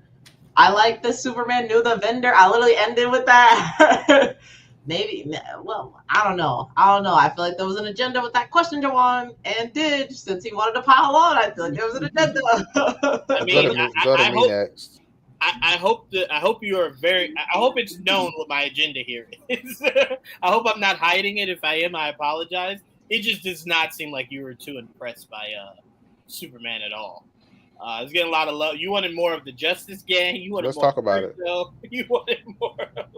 I'm just hearing all the things you loved instead of Superman. I was a little hurt. I like Superman. She just didn't want to talk about how much she got his ass beat. That's all. You said what? Well, see, that part I was actually surprised about. That's a good point. That is something. She just didn't want to talk about it. That is something to bring up. Yeah, I was very surprised to see how often Superman got beat up. Because that's also not something I have in my head as far as like, I don't think Superman's unbeatable per se, but I feel like I don't often see him to where he's like, damn, like he is crawling to get crypto and help him. He's like trying to get back to the Fortress of Solitude all the time. I don't know. I think I wouldn't categorize it as weakness, but I think it makes him more human Superman. Like I feel like I can relate. We're about to say more relatable. I did say in the last. I think I said the last review we did. He would have survived. He would have survived without crypto. You think about it. Okay. He would have survived. Let me just say this. I can't wait to see what's going to happen to him next movie without I hear crypto. this so often, and it confuses me because I've seen every Superman movie, right? I've watched the Superman animated movies and the Superman cartoon movies. I've never not seen Superman get his ass beat. So when people say this, I get confused as to what I may have missed over the course of the history of Superman. I'm a big Batman person. No. So I've seen it's not about you. Things in You're not the only comparison. person I've heard say this. I've heard numerous people say, he's got his ass beat a lot. And I'm just like, I don't really remember not seeing Superman in iterations not get his ass beat. I mean, so it just, for me, was kind of just like, that's the whole point, because he's so powerful. If you start the movie off with him just beating everyone's ass, you don't really get anywhere. You got to kind of, at some point, bring him down to build him back up. Not only that, this was his first loss. This man was fighting for 3 years, and we were 3 minutes from his first. I know the man that don't lose. That's our but that's not necessarily true. Like there's many, like Juwan is saying, there are many times where Superman, he gets his ass beat, and then the whole point is to overcome that. Like, I mean, and to me, Most bad. It adds to that because if you guys remember the movie Superman Batman Apocalypse, where Superman meets Kara for the first time, if you get to the end of that movie, Darkseid is beating the dog shit out of Superman, and it takes Kara. Which that is expected.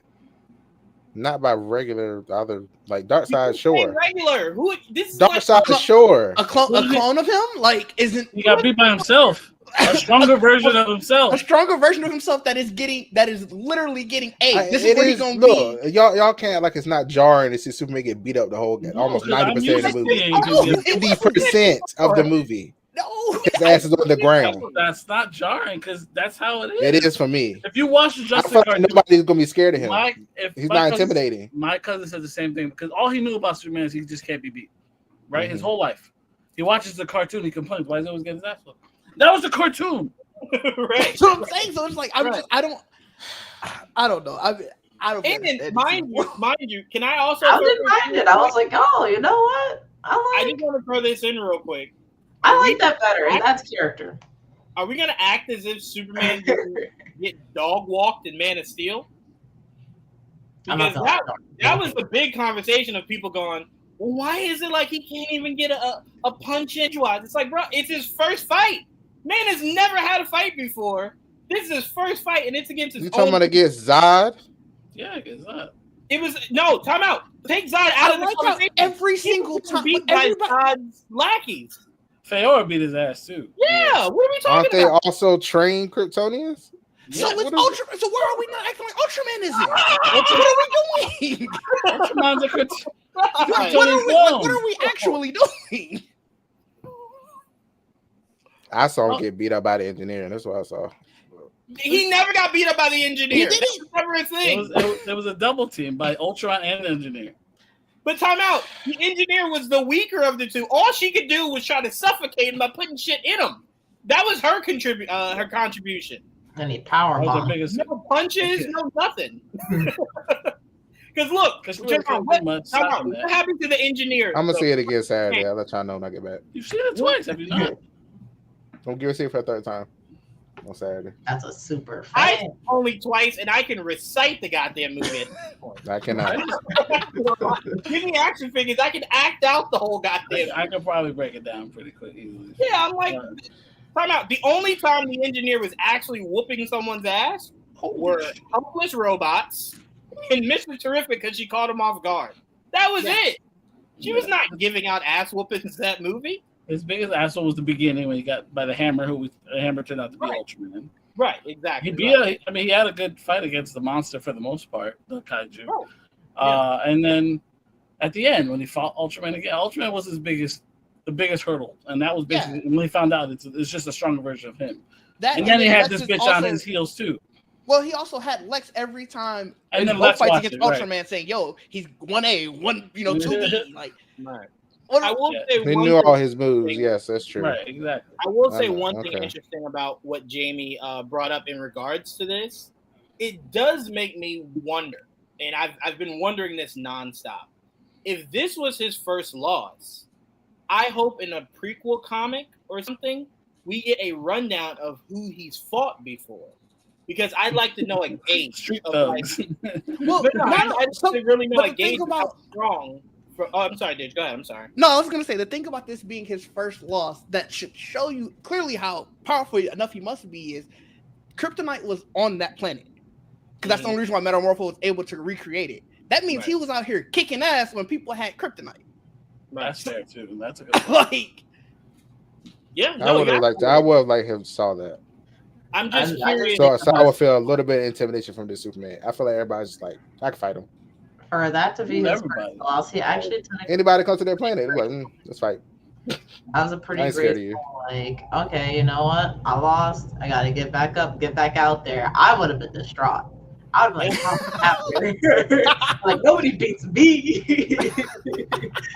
That's fair. He healed up and said, "I gotta go." Yeah, he wasn't even fully powered. Yeah, fully healed. That man got to like 75%. It was like, all right, back at it. Let's go. Yeah. Got to get back to the fray, is what he said. Again, I can almost recite this fucking movie. He came back, fought Ultron and the engineer after coming back from kryptonite poison. Right. Like you just took a couple days off. Yeah. So I would be very curious to the point you were saying, Jamie. I would be very curious to know if whoever he's went up against before, if any of them are names we know, or if it's just the local robbers and guys using a suit or whatever. I'd be very curious because to me, if Lex has gotten this far, that he's done Ultraman and the Engineer, I find it very hard to believe Lex is not taking a shot at doing Metallo. You know what I'm saying? I'm sure there have been others that tried to take a piece of him. It's just that's why it took us. It's like as long as he's been Superman 3 years at this point. Lex has taken years to study this man to make sure he can see if he can figure out everything I can counter. He's playing chess with fucking Ultraman. That was his giant pawn. And that's why he was able to take advantage throughout most of that movie. He was always a couple steps ahead. That's why fucking the one thing Crypto did do was take the eyes off of him that gave him back the advantage. Right. I'm glad you said that, Joel, because that was one argument I had with someone who said, I don't understand why Superman is why they're conveying him as so predictable. And I laughed and I told him, I said, well, what you don't understand is he doesn't like Superman at no point of his entirety knows how to actually fight. Yeah, I was gonna say like EJB is saying. Right. So it's just like all you really gotta do is just get film on like where he goes or how he goes about throwing the fist. It's not like it's a technique. You know what I'm saying? Yeah, he ain't out here bobbing and weaving. Yeah, it's not like you're fighting Batman. You fight Batman can beat you like 90 different ways. Yeah. Fighting Superman is just like, I will throw punches. Because 99% of the time that works. You gotta know where I'm throwing the punch. It's not that they were from Spider-Man. Like he never learned how to fight. Why? He was so much stronger than everybody else. Right, exactly. Right. Throwing his arms and legs. He's just faster and stronger than you. I was gonna say that's the only thing that helps Spider-Man a little bit more is his agility and his ability to kind of be, super and it's Spider sense. So it's also hard to hit him. But it's the same thing with Superman. It's the same thing with Superman. He can see you coming. It's almost impossible to land a hit on him. Could you picture that though? Trying to get like a evil Spider-Man to fight that Spider-Man. It's like, how does he know what we trying to do? It's like, well, he has spider sense. It's like, I can't replicate that shit. Like, I don't know what to tell you. No, but for me, I'm gonna be super quick. I loved everything about this movie. The story is what captivated me more so than the action. It was just a beautiful story. It was probably one of my favorite Superman stories. Because it just went deeper, you know what I'm saying? As far as family, as far as what Clark thought he knew family to be. I even listened to James Gunn saying why he made the parent swap, as far as how he kind of actualized them. And it's like he said we try to stick to so many things that are accurate to Superman that it kind of makes it hard to sometimes get creative freedom. So that was the one way we could get some creative freedom, where we could just do something different. So I thought that was great, And again, it's not to necessarily vilify his parents. They're from a different planet, so they probably look at Earth like, "Hey, yeah, ain't nobody down there that can fuck with you. So why not rule it, right? Like, just go down there and just be popular." So, I just loved everything about James' direction for his story. I thought it was great. I thought everyone was perfectly casted, even to Jimmy. Everything was just extremely well done, and the car scene was just the cherry on top. It was just amazing how crazy she is. I love why'd you move the door, and Clark just points to the door like, I did. Like it's literally right there. And then finding out that Crypto is her dog. It makes it all make so much more sense. I literally turned to Joel and said, it makes so much sense now. Because he kept acting like, why won't he listen to me? And as a viewer, you're just like, he's just such a bad dog. And then you get to the end and you're like, oh, it's because Crypto doesn't respect you. You're not his owner. You're not who he is. Well, also, she lets him do whatever. So I'm about to say, she's not a good disciplinarian at all. That's the best parent. Crypto is definitely just like, thank God I get to go back. I didn't got to listen to this man anymore. Whatever. That's why you saw his face. The day he's like, I can't. She looked at her. This is why he don't learn. She lets him do whatever. As I pass it to you, Joel, the thing I love the most about as she's leaving It's the robot is just like, if I had it in me to care, I'd be worried about it. I tried. Look, I tried. I can't. She's whatever she wants to do, bro. Like I can't. I also saw someone posted a meme.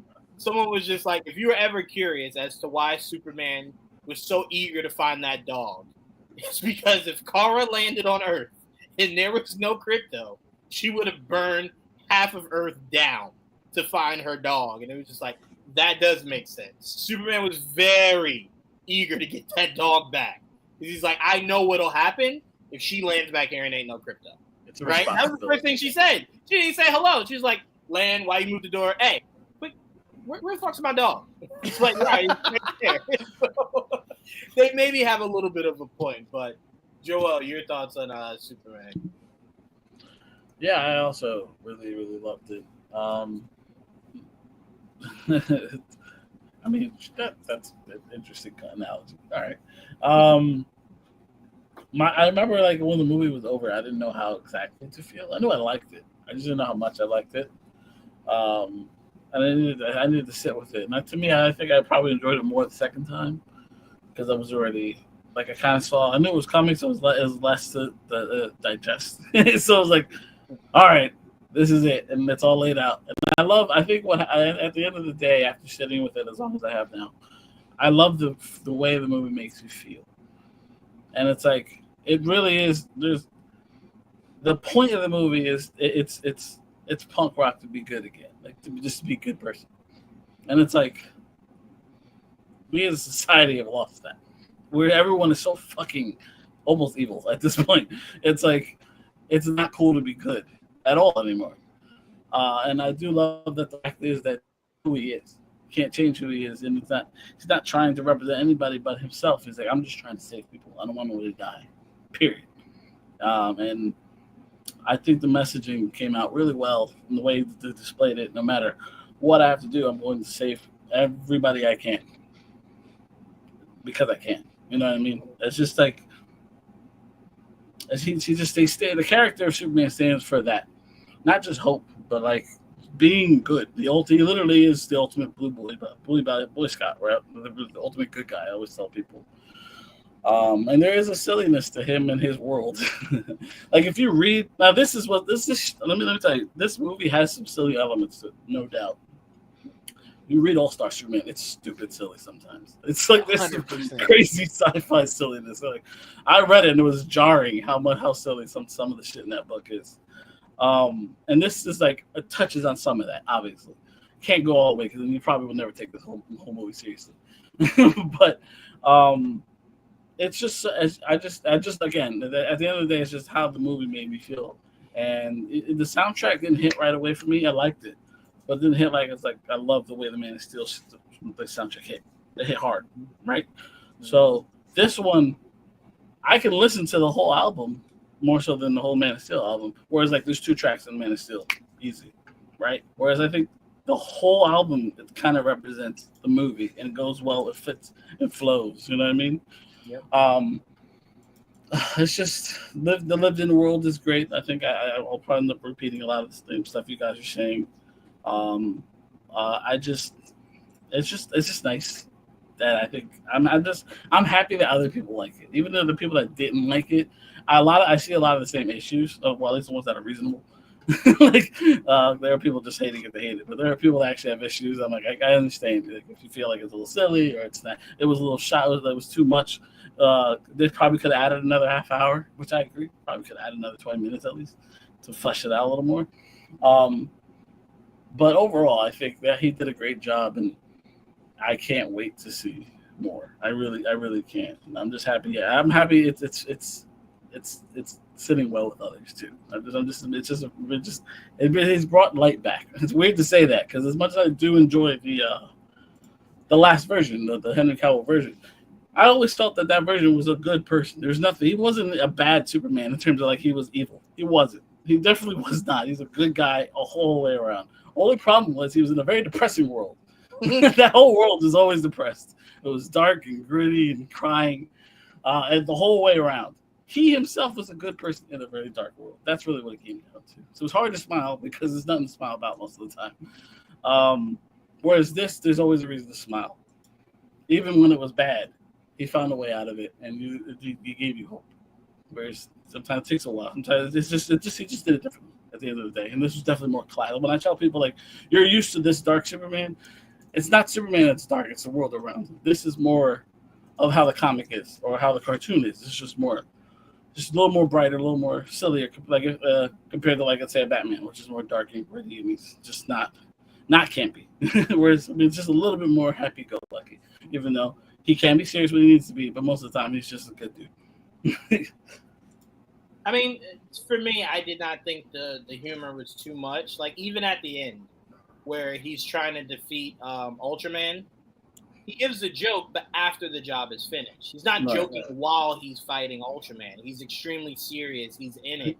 He's taking that moment seriously. But then he does throw, to me, okay, if it does feel too jokey, I do partially blame it on it having to drastically contrast what came before, right? To where if you feel it was overly jokey, the other one was like extremely fucking depressing. And it's like you had to kind of give a polar opposite. You had to go more happy, funny, jokey, as opposed to its predecessor. So for me, it was just trying to find a balance. And I think it was a good balance. I didn't feel like I was trying to laugh every 5 seconds. My only thing was the funniest scenes. I'm like, I can only think of like 6 really of those 2 hours, like 6 legit funny scenes. Like I said, I understand what people are saying, but also to me, it's no sillier than any other Marvel movie we watch. To me, it's not Thor and Love. To me, it wasn't like Love and Thunder silly. Oh, right, Iron Man. You know, Love and Thunder was very silly. That was a little extreme, but it's not that level of silly. It was right. Just not as bad in terms of the silly level. You know what I do sometimes, as I pass it to you, Trayvon. You know what I do sometimes feel as though that take could be coming from? What? Is that unless you grew up watching the original Superman movies, or even somewhat watching the cartoons in the 90s, you've not really been given that many depictions of a universe like this that does try its best to contrast itself. Is this bright? Is this joyful? Is this welcoming? You know what I'm saying? You don't really get that much of it. The Marvel Universe is one linear line of balancing the comedy to the movie. So for DC, it might be a little jarring that it's that different. You know what I'm saying? Because to me, like you said, I don't feel as though this movie was any less than Iron Man was as far as its humor. You know what I'm saying? Like, and I laughed a lot in Iron Man. It was a lot of it was more so dry humor, but it was humor nonetheless. So for me, I don't know. I just never felt like it was just too much. I do believe it's drawing for those people that only know that version. Like, if you only know that version, he's gonna seem like this is like out of nowhere. Like, why is it so weird? Because that's more how it should be. Right. They kind of switched it up. Like he changed it on purpose to make it more, I guess, more believable. More because the thing was they didn't respect Superman for a long time. You know what I mean? Right. No shorts, just more. You have to make it more grounded, more believable Superman. And that's why they stripped him down so much. And then they had it's more serious. That's really what it came down to. And then this is just going back to what classic Superman is. That's all. Right. We'll have that in the MCU soon. From what X-Men was to what X-Men will be, hopefully. So we'll get a little bit of that there. But Trayvon, if you wanted to address what DJV saying as we go with Superman. It's the one thing Trayvon didn't like. I don't know if I want to address this because I thought that was dumb. But what? Wait, what specifically? Bro, he said that from the beginning. He didn't want him saving the little animals. Oh, I actually thought that was funny, but I was like, I understood it. I'm like, oh, like he's first of all, Trayvon don't like animals. He cares that much. He's gonna say. I understood it. I understood it all. I get it. I get what you just said. They have to make it contrast to the last one. I didn't think the last one was that bad, but was it? I'm just gonna look. I enjoyed the movie. Mr. Turpin's favorite part of the movie. He was terrific. Yeah, he was. The Supergirl, like I've always said, the Supergirl thing for me was jarring because I never known Supergirl to be like that. But apparently, that's from the story that we're getting. I didn't know that, and here we are. That's fair. It was very weird. I was like, "Oh, she acts like that." Okay, I thought it was funny. Yeah. When she said, "Thanks for keeping my dog, bitch," I was like, "Cool." But other than that, I was like, "I don't know what the hell going on. What's wrong with her?" But the only thing I remember is when he said about the red sun thing. I was okay. I remember that from Smallville. How he had it in Smallville. That's in my mind. That's the only reference I have for that. So at least you watched it. I just look.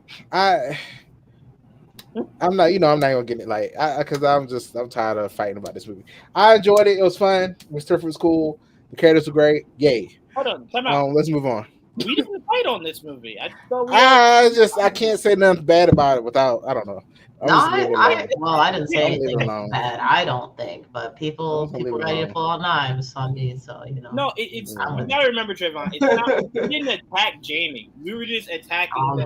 It's a stance that people have. No, it sounds like it because it's in response to what you said, but it has nothing to do with you. It's a stance a lot of people have because Superman is not something a lot of people are that familiar with. So when people see Superman get their ass beat, to them it is foreign. When does this happen? It's like the last movie you saw, and then the movie before that. That's interesting to me because I feel like Superman is one of the, or at least just like the emblem is so popular and like everybody kind of knows what it's associated with and everything, but I don't think everybody really knows what Superman's about like that at the same time. So I don't know. I find that contrast to be very interesting because I feel like there are lots of people like myself and Trayvon that were a little surprised. I've seen some reviews of some of this stuff now after and I've seen people say some of the things I thought. I was like, damn, he get beat up a lot. It's weird. It's like I get y'all like, oh, it happens all the time, but not from this. I don't know. I just feel like Superman is supposed to be more.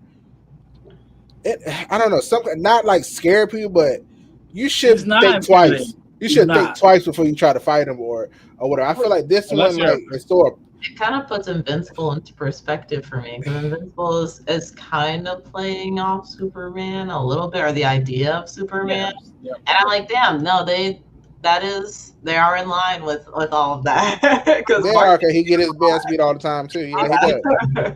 I'll say this as I pass it to you, Didge, for you to give your thoughts. You know what's funny about people's take of Superman being this, Didge, is that people sat through 4 Thor movies where he did not defeat not one of his main villains, and that makes he's a literal god, and that makes sense. But Superman fighting his clone is something we are very, very confused on how he could lose that. But Thor getting his ass beat by Hela, getting his ass beat by Gore, getting his ass beat by the Dark Elf, none of that is just like Thor didn't win any of those. Aren't they very powerful? And a clone of Superman is supposed to be what? General Zod is supposed to be what? That's all I'm trying to say. Superman's not losing to the neighborhood Crip. Like he's losing to the neighborhood Crip is hilarious. I think it's because we just didn't see him beat anybody in the whole movie until the very end, and Crypto saved him. I just feel like every time, and he defeated Ultraman. That's what I'm saying. Listen to me. Thor in 4 movies escaped Loki. How did he defeat Ultraman again? Escaped Ultraman. Ultraman didn't fight him by himself. Did Ultraman fight him by himself? I mean, nobody else was there fighting with him. Yes, he had fucking the cameras everywhere. He had this. Yeah, I was gonna say, literally giving him directions. Crypto saved him. All Crypto did was take away his extra help of seeing from 360 view. That's literally what happened. Right. And then when it was 1-on-1, he beat his ass. But besides the point. Trayvon just has different opinions. I've learned to just let them live because I don't raise my blood pressure over somebody else's opinion. I don't care enough anymore. So I'm just explaining, and if it's not good enough for you, then I'm not. But that's the thing, Joel. People are going to have different opinions, and I realize people all they do is start with him beating somebody up. I don't know. Don't start. That's what I'm saying. It's gonna always be something like that. That was a choice. I didn't like that. I don't mind that because it's trying to ground. It humbles him. It does very much so. But that is the point. It's supposed to humble him. Some people like that, and some people don't. Wait, Didge, before you go, last question. Didge, you're going to give your thoughts on the movie. Trayvon, nothing I said about Thor stood out. That was never like a question of like, Thor never beats any of his villains. He only escapes them. Superman has a different thought in my head. I'm not going to lie. I don't really care about it. All comes down to that one axe swing by fucking, what's his name? That he just kind of wipes it off. That's why I didn't like that scene. I hate that scene in the whole movie. I love that. See? I don't because I'm like, that's not him. That's not him. I love that. That's the way he beat all the Justice League ass, that was great. That was crazy arrogant. See, Joel, this is why I said just let people. What it's going to always be is. That's the thing. That's an intimidating Superman. But Superman's not supposed to be intimidating. Right. See, I'm going to get. I get it. Let me. Y'all go ahead. Okay, wait, Didge. Y'all love the character, and I don't. I got it. I want to give credit to Didge because Didge, you are absolutely correct, and this has nothing to do with Trayvon because I argue. No, that's what I'm saying. The reason I'm so irritated is I just got done doing this. So yeah, that's what I'm saying. I argue with so many people. You're absolutely right, but you know what it is, Didge. It's not a purist thing at all. I don't think I know any more about Superman than anyone else here. It's the point of it just sometimes seems like people ignore the actuality of the character for what speaks to them.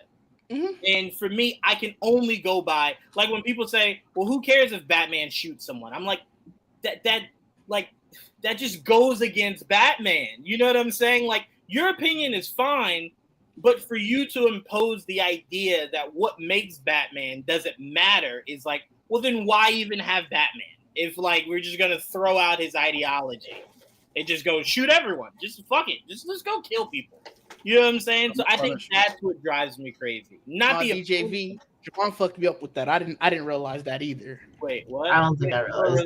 Legitimately, I don't care about Thor. Like, I think Thor is fun, but like, I really don't care. You know what's funny, DJV? I'm gonna be dead serious with you.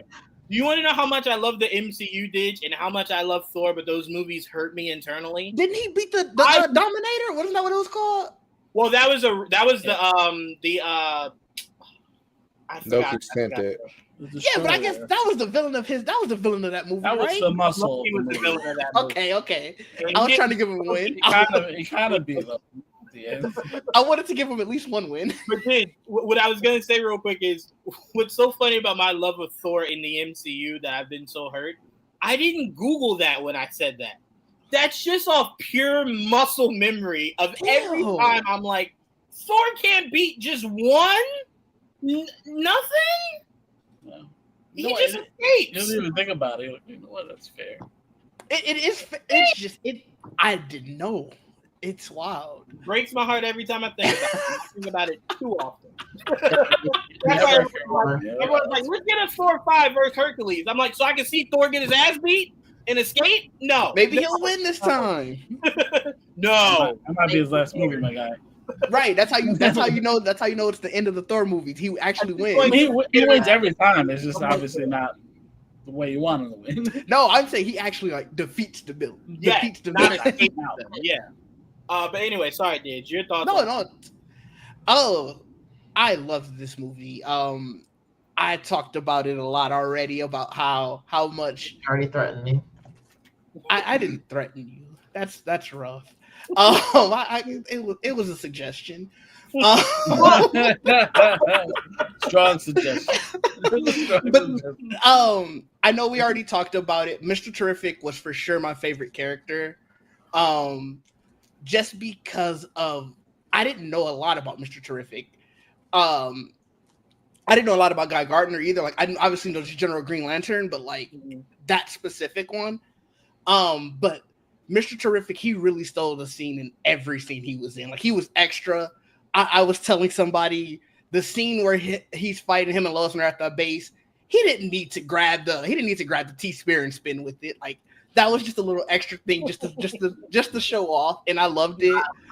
My favorite line of the movie, and it's such a basic line, is "I don't need your help. I'm goddamn Mr. Terrific." I say that out loud, and it has nothing to do with my life. Like I just say it. Did you see the interview where he talked about that moment? He said, "Yes." He said, I asked to mush him. Yes, whatever. and then James Gunn told him to mush him harder. It was like that. It was all of that was great. The reason, Jamie, when you were saying that you think we should have got more of the Justice Gang, and I made a comment saying, really, all of them. I thought we got a lot of Mr. Terrific and Guy Gardner. Well, that's why I put a pause. I was like, Mr. Terrific, we didn't get a lot. Well, I thought we got a lot of Guy Gardner. The one who I do think we should have got more of is Hawk Girl. I agree with that. I feel like as far as Guy Gardner, we did see a good bit of him, but I feel like there's more to him than what we've seen. Like I feel like it's surface level, like I'm like petty, like I feel like we might get that in Lanterns. Yeah, probably so. We've spoken about that, yeah. So, and that wasn't even why I was okay with the scenes that we got of him. It was more so, again, he also, I feel like, stole almost every scene that he was in. So it was like, even though we didn't get a lot of them, it felt like we did.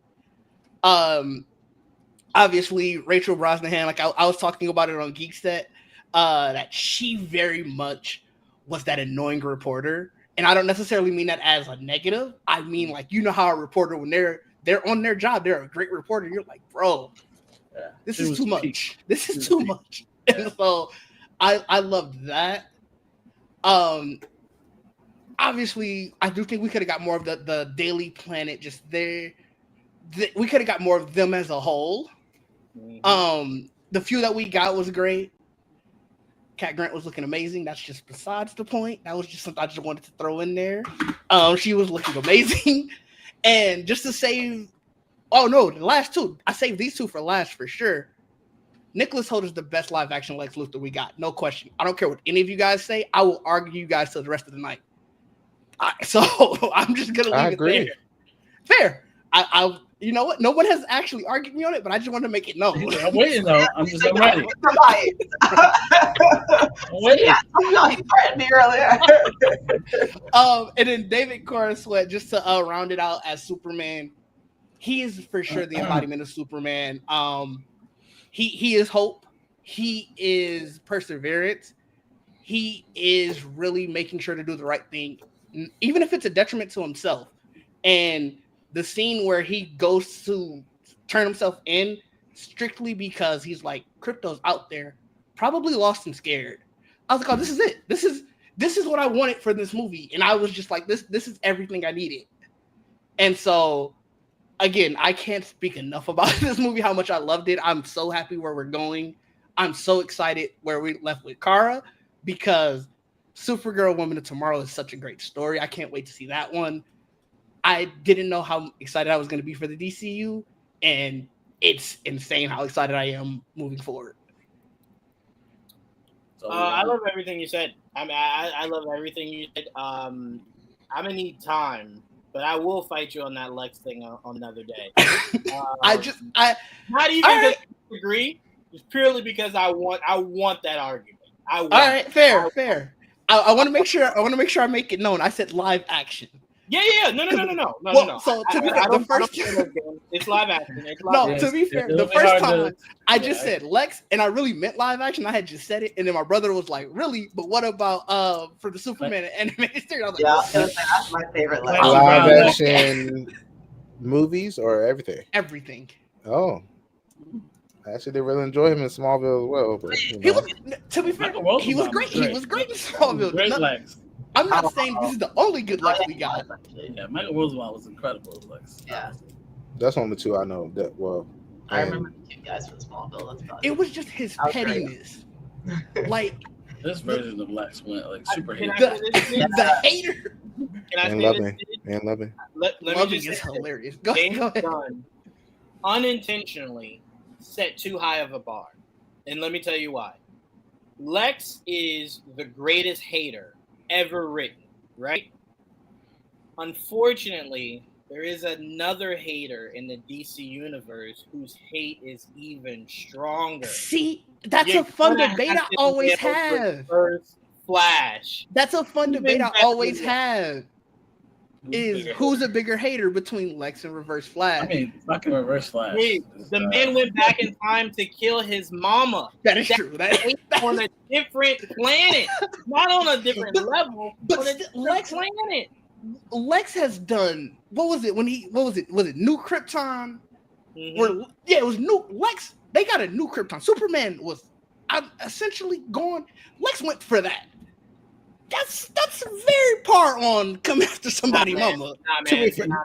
Nah. You did almost let this fucking city get destroyed. Not the same thing. You know what your comparison is, Did? Your comparison is saying both Leia and Luke felt the same wrath of Vader. Nah, Leia just watched all of her people die on the planet. Luke lost a hand. Reverse Flash went back in time to kill the man's mama. That's his daddy. He afraid his daddy. Someone else on Earth. He framed his daddy. I get you. That's fair. This Lex feels like he would do that if he could. Yeah, he'd go back to Krypton. That's why I love when Nicholas Hoult is like, I can't wait for my Lex to meet, the DCU's Joker. And I'm like, fuck that. I can't wait for your Lex to meet Reverse Flash. And just compare notes. I need that to be a scene at a bar where it's like, all right, how did you try to kill Superman? Oh, that's diabolical. Let me tell you what I did. Comparing evil deeds. Lex is like, wait a minute. You went back in time and killed moms? He's like, shit, I only dream of that. Can I do that? Teach me. I think it's funny that everybody ignores that, the scene where Lex puts his hand down on the glass to match it up with Superman. That was something there. Why do that? There was a reason. I ignored the same way I ignored the wink. There's a reason. Only gave him in Star Wars. I will just never be on the same page as you on these two things, Trayvon. I don't see it. I don't. What are we talking about? So the scene where Superman is in the pocket universe and behind the glass, Lex goes up to it and puts his hand on the glass. Like he leans down to do it. He's like, let me make sure I lean down and put my hand and match his hand up with Superman's on the glass. I was like, what is that? Why would you even do that if you hate him so bad? The way I looked at it was he was admiring his catch. That's how I looked at it. But obviously, I didn't look at it as a fun. I saw it as a man in the mirror kind of thing. I did catch my eye. I do understand where Trayvon's coming from because I do on some level. Lex, the infatuation that Lex, like granted, it's a lot of hate. The infatuation that he has with Superman is kind of weird. Like even to the point of like not only just the clone, but like even in the comics with like Connor, it's kind of the hair thing I thought was crazy. I'm like, where did you find his hair? It's one of those things where it's like they always say there's a thin line between love and hate. And Lex tiptoes that line very well. Sure does. I've hated a lot of people in my life, and I can tell you there was no love there. Yeah, I don't think you ain't hit that. You ain't get that you ain't hate. on that level. Yeah, you ain't on that level of hate. I guess not, man. I guess because it's also hatred and jealousy. Oh, absolutely. You guys are saying could be confused for love? Not necessarily love, lust. Could be lust. First of all, let me just say this.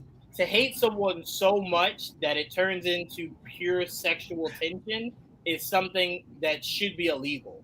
You're coming after every fan fiction writer in America. That is a very popular trope. Enemies to lovers. Sure is. How many people? You know how many stories are built on enemies to lovers? And just think about how many of those gay bashing motherfuckers are actually gay. like secretly gay. Oh well, okay. If you're saying that's you know what I mean? That's different. I thought you were trying to say it's two straight people.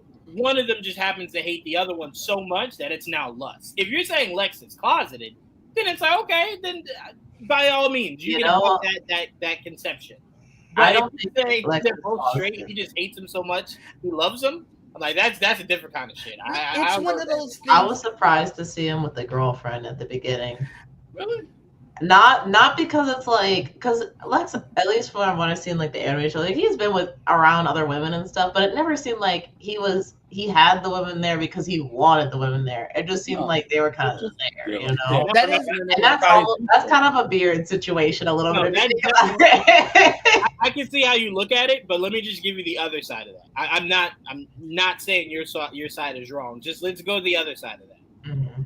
Women, unfortunately, for Lex, are objects. Yeah, I was going to say that's the other thing. I do. Yeah, because he wasn't affectionate with her either. Like right. I see Lex as purely asexual. Like I think it is a thing where he's like, this is just it's what I have to do, kind of like, you know. So the women are there for that, but it's like I don't. Clearly, Lex didn't care for Eve. The only person or anything that Lex loves is Lex. And that's what it comes down. And you're forgetting something, Joel. If he had killed Superman, he would have loved that. Fair. The idea of Superman dying is very much something he loves. There's a love there for killing Superman. No, so we did get a little bit more from James. Since this will probably be the last time we hear him until the end of August. No, he's going to be at. I thought he was going to be there for Peacekeeper. Yes. Oh no! I just meant I don't expect him. I don't expect him to talk more about. I did say Peacekeeper, didn't I? No, I know you meant. I went with it too. I was like, yeah, Peacekeeper. You know what's so funny, bitch? I was about to say, yeah, I know you meant Peacekeeper. I'm like, goddamn, now you got my head canon thinking that's what it's called. Yeah. So much. I don't even remember what is it called. Peacemaker. Okay. From now on, you can't be on the show. You just fucked up my whole head canon, bro. I'm like, wait, Peacemaker. It flowed so. If Joel wouldn't have said anything, I'd have never thought about it again. It would have never let us live in wrongness. He's the worst. I'm gonna have a bad habit of correcting people. No, but so sorry to. What you guys said is absolutely correct. He will be at San Diego Comic-Con for. That's crazy to think. I haven't even thought of San Diego Comic-Con. Just mentioned it. Right. I did because it makes me sad. I don't think he's going to talk more about the DCU as a whole because I don't think he has more information in a couple weeks than he did this week. Oh yeah, fair. I don't think things will come that fast. Now, San Diego Comic-Con. I thought Comic-Con happened already. No. What? I thought it happened already, and like, it happened. Like, damn. The week of Fantastic Four. That's why we were like, oh. Yeah. I've been getting emails about it all week. So anyway, so James was talking a little bit more about the universe as a whole. He, Trayvon, if you'd like to put it up, he did give us our first teaser poster for Supergirl. That was nice of him. That was cool. It is no longer look up; it is look out. Now, I'm not getting in a full-blown conversation on this, but I have to point it out because it was sent to me earlier today. It was sent to me, and it was like, bro, zoom in on her hands. I was like, for what? They're like, bro, she gets bloody. And I'm like, so are you going to ignore the spray paint of red and just the assumption that it's not that? Like, nah, man, I think she gets bloody in this. I'm like, I mean, okay, cool. All right, man. But I'm just going to look at the red spray paint there and assume. Whose blood looks like that color, like that fluorescent? An alien? Right, red. I assume she's got some of that on her hands, but I'm going to take Dig's advice from now on. It's blood. Y'all believe it's blood? She killed like 13 people on her way here to take this photo. I'm here for that. There you go. All right, so there you go, Trayvon. She killed people. Oh. Does she kill people? I don't know nothing about her, really. All I keep seeing is that scene in where she beat Darkseid ass. That's all I keep seeing all the time now, right now. Throughout the timeline. I'm excited for that. Reminding myself of Ditch. Okay. All right. She was a Red Lantern at one point. We got our first look. We just had some things change here. Oh, go ahead. Sorry, I didn't hear you. And still Supergirl? Joel, you are sounding like a robot on my end. Okay, I thought it was me. No. His computer's reached its time.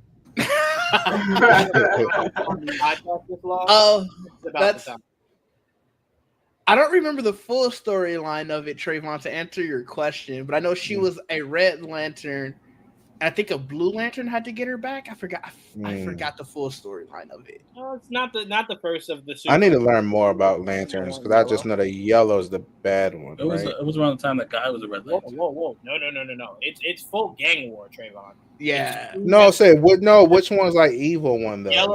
Yellow's bad. Red's bad. Red's not good. Oh, Red's okay. the worst. Yellow bad. Orange is one person. Yeah. So pretty much what you're gonna learn when you look into this, if you want, Trayvon, you could just watch the Green Lantern animated show. Me and Joel have been trying to get you to watch for forever now. I've watched it a long time ago. Yeah, they give you the whole rundown there. It's been a while. Yeah, there's a Blue Lantern, Orange Lantern, Green Lantern, Yellow. So they go down the line, but it's full gang war over in Green. But like the Red Lantern, I think to Joel's point, that's probably the most evil. Cool. Yeah, and it's the easiest one to get, and the hardest one to come back from. Yeah. Because Superman was a Yellow Lantern, and they were able to pull him out of that. But if he had went full red, I think it would have been right. Most Red Lanterns don't come. That was truly a game because that one is you come in, but most of the time you don't come back out. Nah. You don't leave the way you came in. No. Young Justice. What was the name of that alien? What was his name? Atrocitus. Yeah. I forget. No, not Atrocitus. I'm talking about the other guy that was the one they made up for the show. Oh, the one who actually did make it out. I don't remember his name. I know exactly who you're talking about. Yeah. Here, I can look it up real quick. Lantern. Razor. He was in the. He came. Razor. Yeah, he came back. He had to to have. Justice, right? Yeah, he had the red Power Ring and the blue one. The blue. Guys, is DJV not spitting here? What's this? No, they do. That's fair. Yeah. What sector you playing? Yeah. What sector? Cuz. Yep. But yeah, so we got our first look at a teaser of the Supergirl poster. Which I'm gonna say this: if he's giving us a teaser for this, San Diego Comic-Con might get a Supergirl teaser. I mean, this is super early out to even do this. You know what I'm saying? I wish he would have, and I think you might have been there when we were talking about it. His perfect thing could have been, obviously, Supergirl showed up at the end of the film, and instead of the first post-credit scene where it's like, that was heartwarming or whatever, make that a Supergirl teaser. You would have. I would have shit myself. I'm not even full blown. Oh, I would have it would have been great. Full blown. Oh god. Full blown. Joel just like, what is that? What is that? No. I would have leaned over and went, bro, I just shit myself. He's like, I would not have hit that in at all. I would have had to share that. No, but I completely agree with you, Didge. It's just we're not, you know what it is? We're not lucky enough to get shit back great. Like we get good shit, not great shit. So we just gotta accept the good shit. But that would have broken the internet. I went with my mom to go see the movie, and my mom's like, she's not this deep into this stuff that like we are. So I told her there was 2 post-credit scenes. We see was Supergirl even a post-credit scene? That was just at the end of the movie. No, that was just the end of the movie. I'm trying to remember what was the first one. I remember it was just Superman and Krypto sitting on the moon. Looking at yeah. We see that one. And that we already saw. Yeah. My mom was looking at her like, looking at me like, yo, like. I told one of my friends was like, look, should I watch these? I was like, I could just tell you what they are. Yeah. Because the credits for that is crazy. Like if it was just me going alone, I would have done it. If it was me and her, I'm like, I wish somebody would have just told me. Like, see, I don't like that at all. I had to sit through that shit, having to pee like a fucking racehorse. You will sit through that shit too. No, I remember my sister called me about that Spider-Man movie. She's like, "Oh my god, I know you always tell me there's something at the end, but I gotta pee real bad. Like, is it worth it?" I'm like, "I'm telling you right now, that end credit scene is gonna change your life." Bro, the phone call I got when she said, he just fucking spun a chair and sat down. I said, hey, man, I saw that shit. I was going to make you sit through that shit. Ain't no way I was going to let you out of that. I was so angry. I'm sitting there. I'm like, is just Captain America turning his chair around? Yeah, SD, Jawan. What would Superman do? Hey, what I did. In my head, that's what Superman would do. Exactly what I did. You gotta sit through that shit. So wait, did I just make up that? I swear James Gunn came out and said, "Yo, these post-credit scenes are just fun scenes. You don't have to see them." Because it seems like nobody didn't hear that. I just heard 2 post. He alluded to not putting high anticipation on all end credit scenes. I'm sure one of these movies is gonna have an actual world building end credit scene. I don't think they're all gonna put. That's a dangerous precedent to set. Because it is. Because I'm kind of tempted not to wait next time. I swear, I thought I remember him saying. I'm glad you said it now because now I'll know next film. To me, I don't think that's the way to go. Because to me, it's like, albeit that Supergirl one caught a lot of us off guard, I think those are sometimes, if you're going to put things like that in these movies and then have end credit scene, because you think about it, you could just not have an end credit scene. Yeah. Like that's very possible. If you're going to have one, please don't make all 152 of these end credit scenes be just throwaways. Because then at that point, no one's going to ever want to stay. So to me, I think there should be some parity. It should be, not everyone will be big, but some of them will be. That's I feel like after this movie, I feel like people not gonna wait next time. No, what'll happen is somebody will say it during your preview, like when they're watching, like early press releases or whatever. Somebody will be like, "Yo, this one is real." That's what'll happen. Right, I would absolutely look it up. I would absolutely. This time I was like, "Oh, I'm just gonna wait." Whatever. Next time, I'm definitely reaching the hell out of this. Because remember, guys, Creature Commandos had a bullshit end credit scene. So this isn't even the first of this universe we've seen. At least that was at home, though. So I'm just saying, to me, I think if you're James, it's a dangerous precedent to set because you might start getting people not want to sit through it, and they might miss some actual good shit. I also just Google it during the credits. I'm not gonna hold you like. No, that's the movie ends, I quickly Google like Trayvon and go, bro. I've seen 5 of your movies so far, and they're all bullshit. I'm not staying in. The MCU got me doing it for every movie though. Like I was at Jurassic World when that credit hit. I was like, let me see, is there a post credit real quick? No, there wasn't. I know what you did last summer. She just said there's something good at the credits. I said, God damn it. I said, all right, fine. She just told us that. I was like, well, guess I'm sitting. I'm glad she did, Trayvon, because think about it. When the Scream ends, you don't think to yourself, man, wonder what that end credit scene is gonna be. No, once that movie's done, I'm already halfway to the car. But see, that's why y'all gotta take my method. Sit for 5 seconds. It takes 5 seconds to Google, y'all. Just Google it. That's what quick. I do that a lot. I do that a lot too. Is it after credits? It's hilarious. Movies, when I go with Joel, we'll look at each other and go, "Is there something at the end?" And then we'll pull our phones out and go, "All right, yeah, we'll say," or "Oh no, all right, let's get out of here." But yeah, I gotta be on it if I'm going with my family, because like right as the credits are up, my dad is standing up. He's ready to go. Like it's funny. Like I guess somewhat spoilers for Everything Everywhere All at Once, but there's like a fake out end. And my dad wasn't feeling the movie, so when the fake credits started rolling, he stood up and he's like, "All right, let's go." He's like, I'm like, "Dad, I don't think this is the end of the movie." That movie was terrible. Like, come on, let's go. Ooh, that's false. Hey, I can't even fault him. I'm not gonna lie to you. L'Oreal's first MCU movie with me was Captain America. As soon as it ended, I started to see her like fidget. I said, "Oh, sit down." She goes, "I wasn't even moving." I said, "Just in case, I don't play that." I don't play that. Sit down. Relax. The other thing though is I'm always like whenever I usually go to the movies, I'm typically the driver, so it's like, go ahead, walk out if you want to. Yeah, I'm still here. In the lobby, right? But no, James Gunn did also allude to, because I know AJ will yell at me about the fact that he didn't necessarily say it, but he did allude to them trying to fast track Wonder Woman and Batman, pretty much to where it's as soon as the scripts are good, they are fast tracking those two, which makes sense because to me it's like this movie was too big not to immediately try to follow it up with the other two biggest characters in their universe, right? So I'm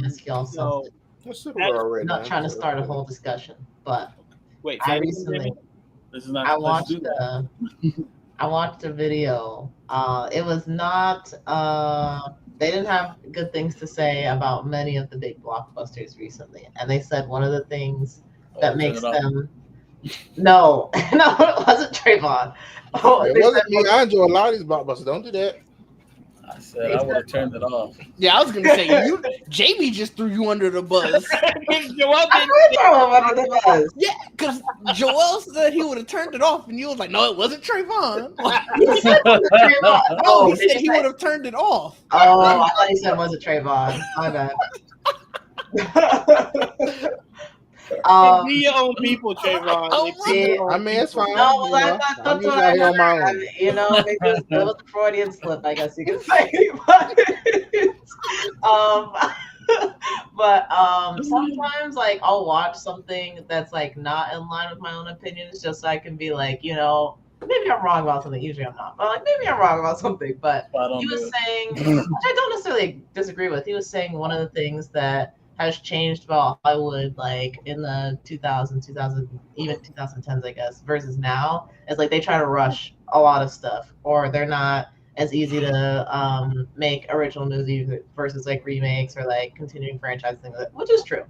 But the rushing thing, well, not rushing, but you saying James Gunn is like fast tracking like these two, like Wonder Woman, I forget what Batman, those movies or those scripts did make me think like, is it true? I don't know though. I've enjoyed a lot of the stuff I've seen recently. Well, here's the thing about that. Yeah. He said nothing about fast tracking anything. If anything, he's been saying they're writing for like 5 months now about the same fucking script. That's why I don't talk about the scripts, because it's just because he keeps saying he's writing. He's not gonna tell shit. Now, Variety came out and said they're fast tracking Wonder Woman, which means what? That unless the script is good, he's not fast tracking. She's not fast tracking nothing, right? Yeah. That's really what it comes back. That's what he said. Like, he literally got asked the other day about those two movies, and he's like, "Well," he was like, if I like them, I'll green light them." Yeah, so that's what I want to hear.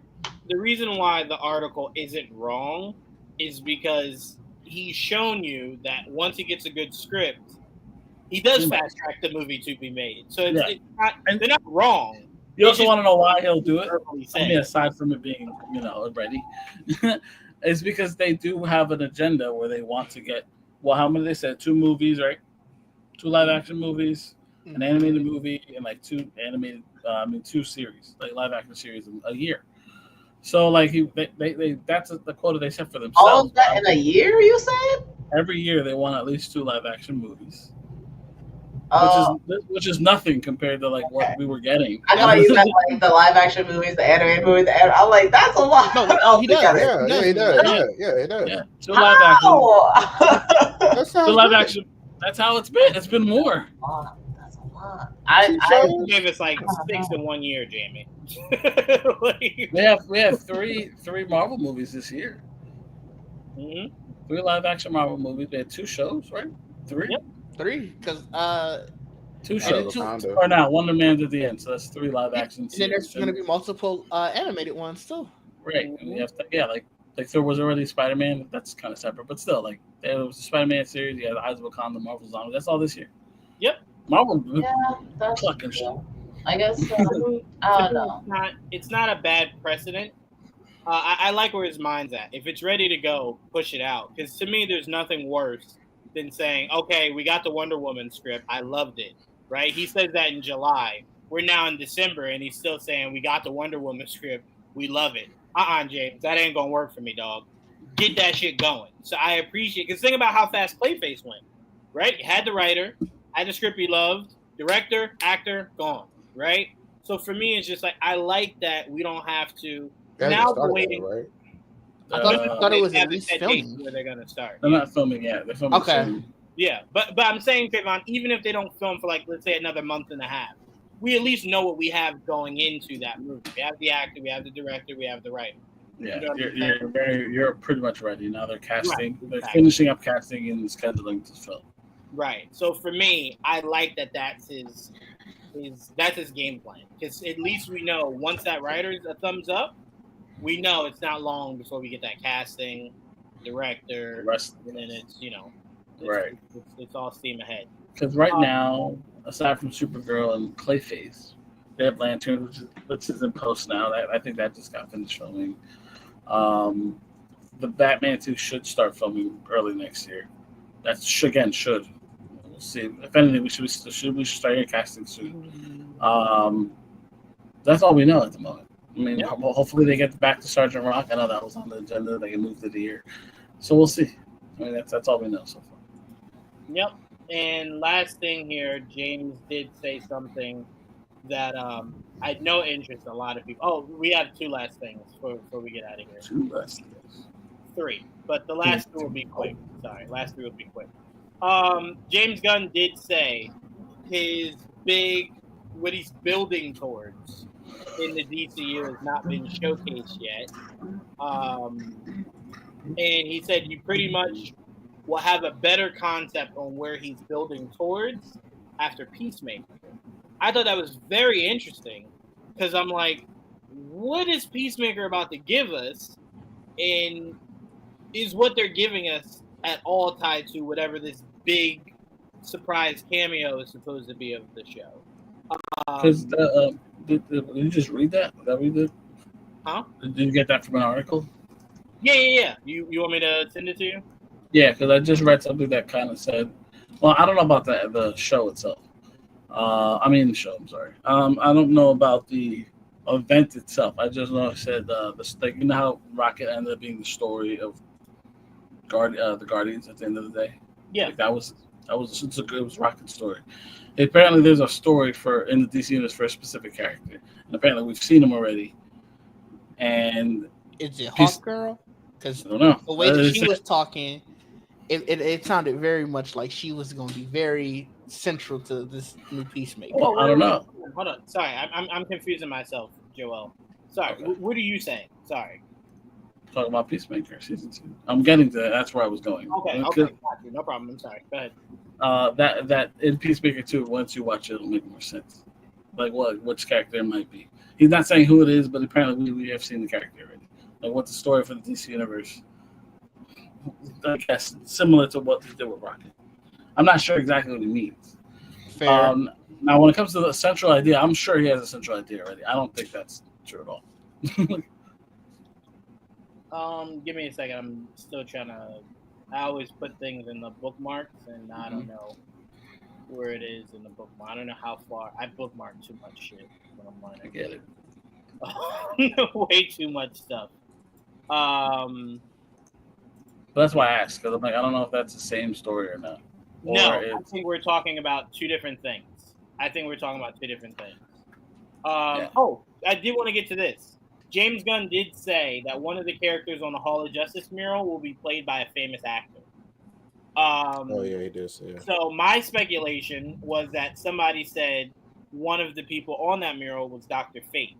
I immediately thought to myself, well, you already had James Bond as Dr. Fate. Is there any possibility where he just keeps him? That was where my brain immediately went. Again, that's all I have to go off of. Nothing else. That's it. Someone did say something, Joel, you might like as a theory. Someone said, I think the cameo by a famous actor will be playing Alan Scott in the beginning of Lanterns, and they think he is the one murdered that the Green Lanterns are. I saw that. Yeah. I don't know if I like that. I don't know. I mean, not that I don't like it. I don't know. I gotta see, because I gotta see where the JSA now take place. Right. You know what I mean? Because like, how old are these motherfuckers? It's 2025. Those characters originally took place during the 40s and World War II in their prime. These guys would be like 90 years old. They should be I feel like they're going to just change the war. That's what I'm saying. I don't know what are we talking about? It might be Desert Storm. I feel like that's probably the. It's possible. I mean, that would change the look too. That's because man. Yes, it would. Metropolis looks futuristic, but it didn't look. Well, no, it looked very modern. Yeah, you're right. They got to change. I was gonna say they could do that because I felt like Gotham was timeless in the Batman. No, Gotham. It wasn't until the end of the movie that I was like, wait, what time period? Gotham felt like simultaneously 1990 and 2022. Yeah.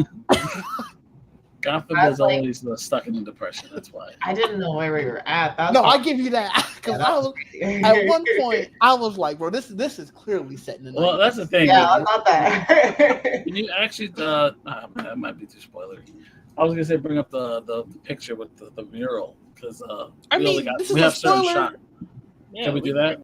Yeah, we Then bring it up because again, we only have like there's like 6 characters you can maybe make out. Here, I can send you. I was just looking at it. Oh, okay.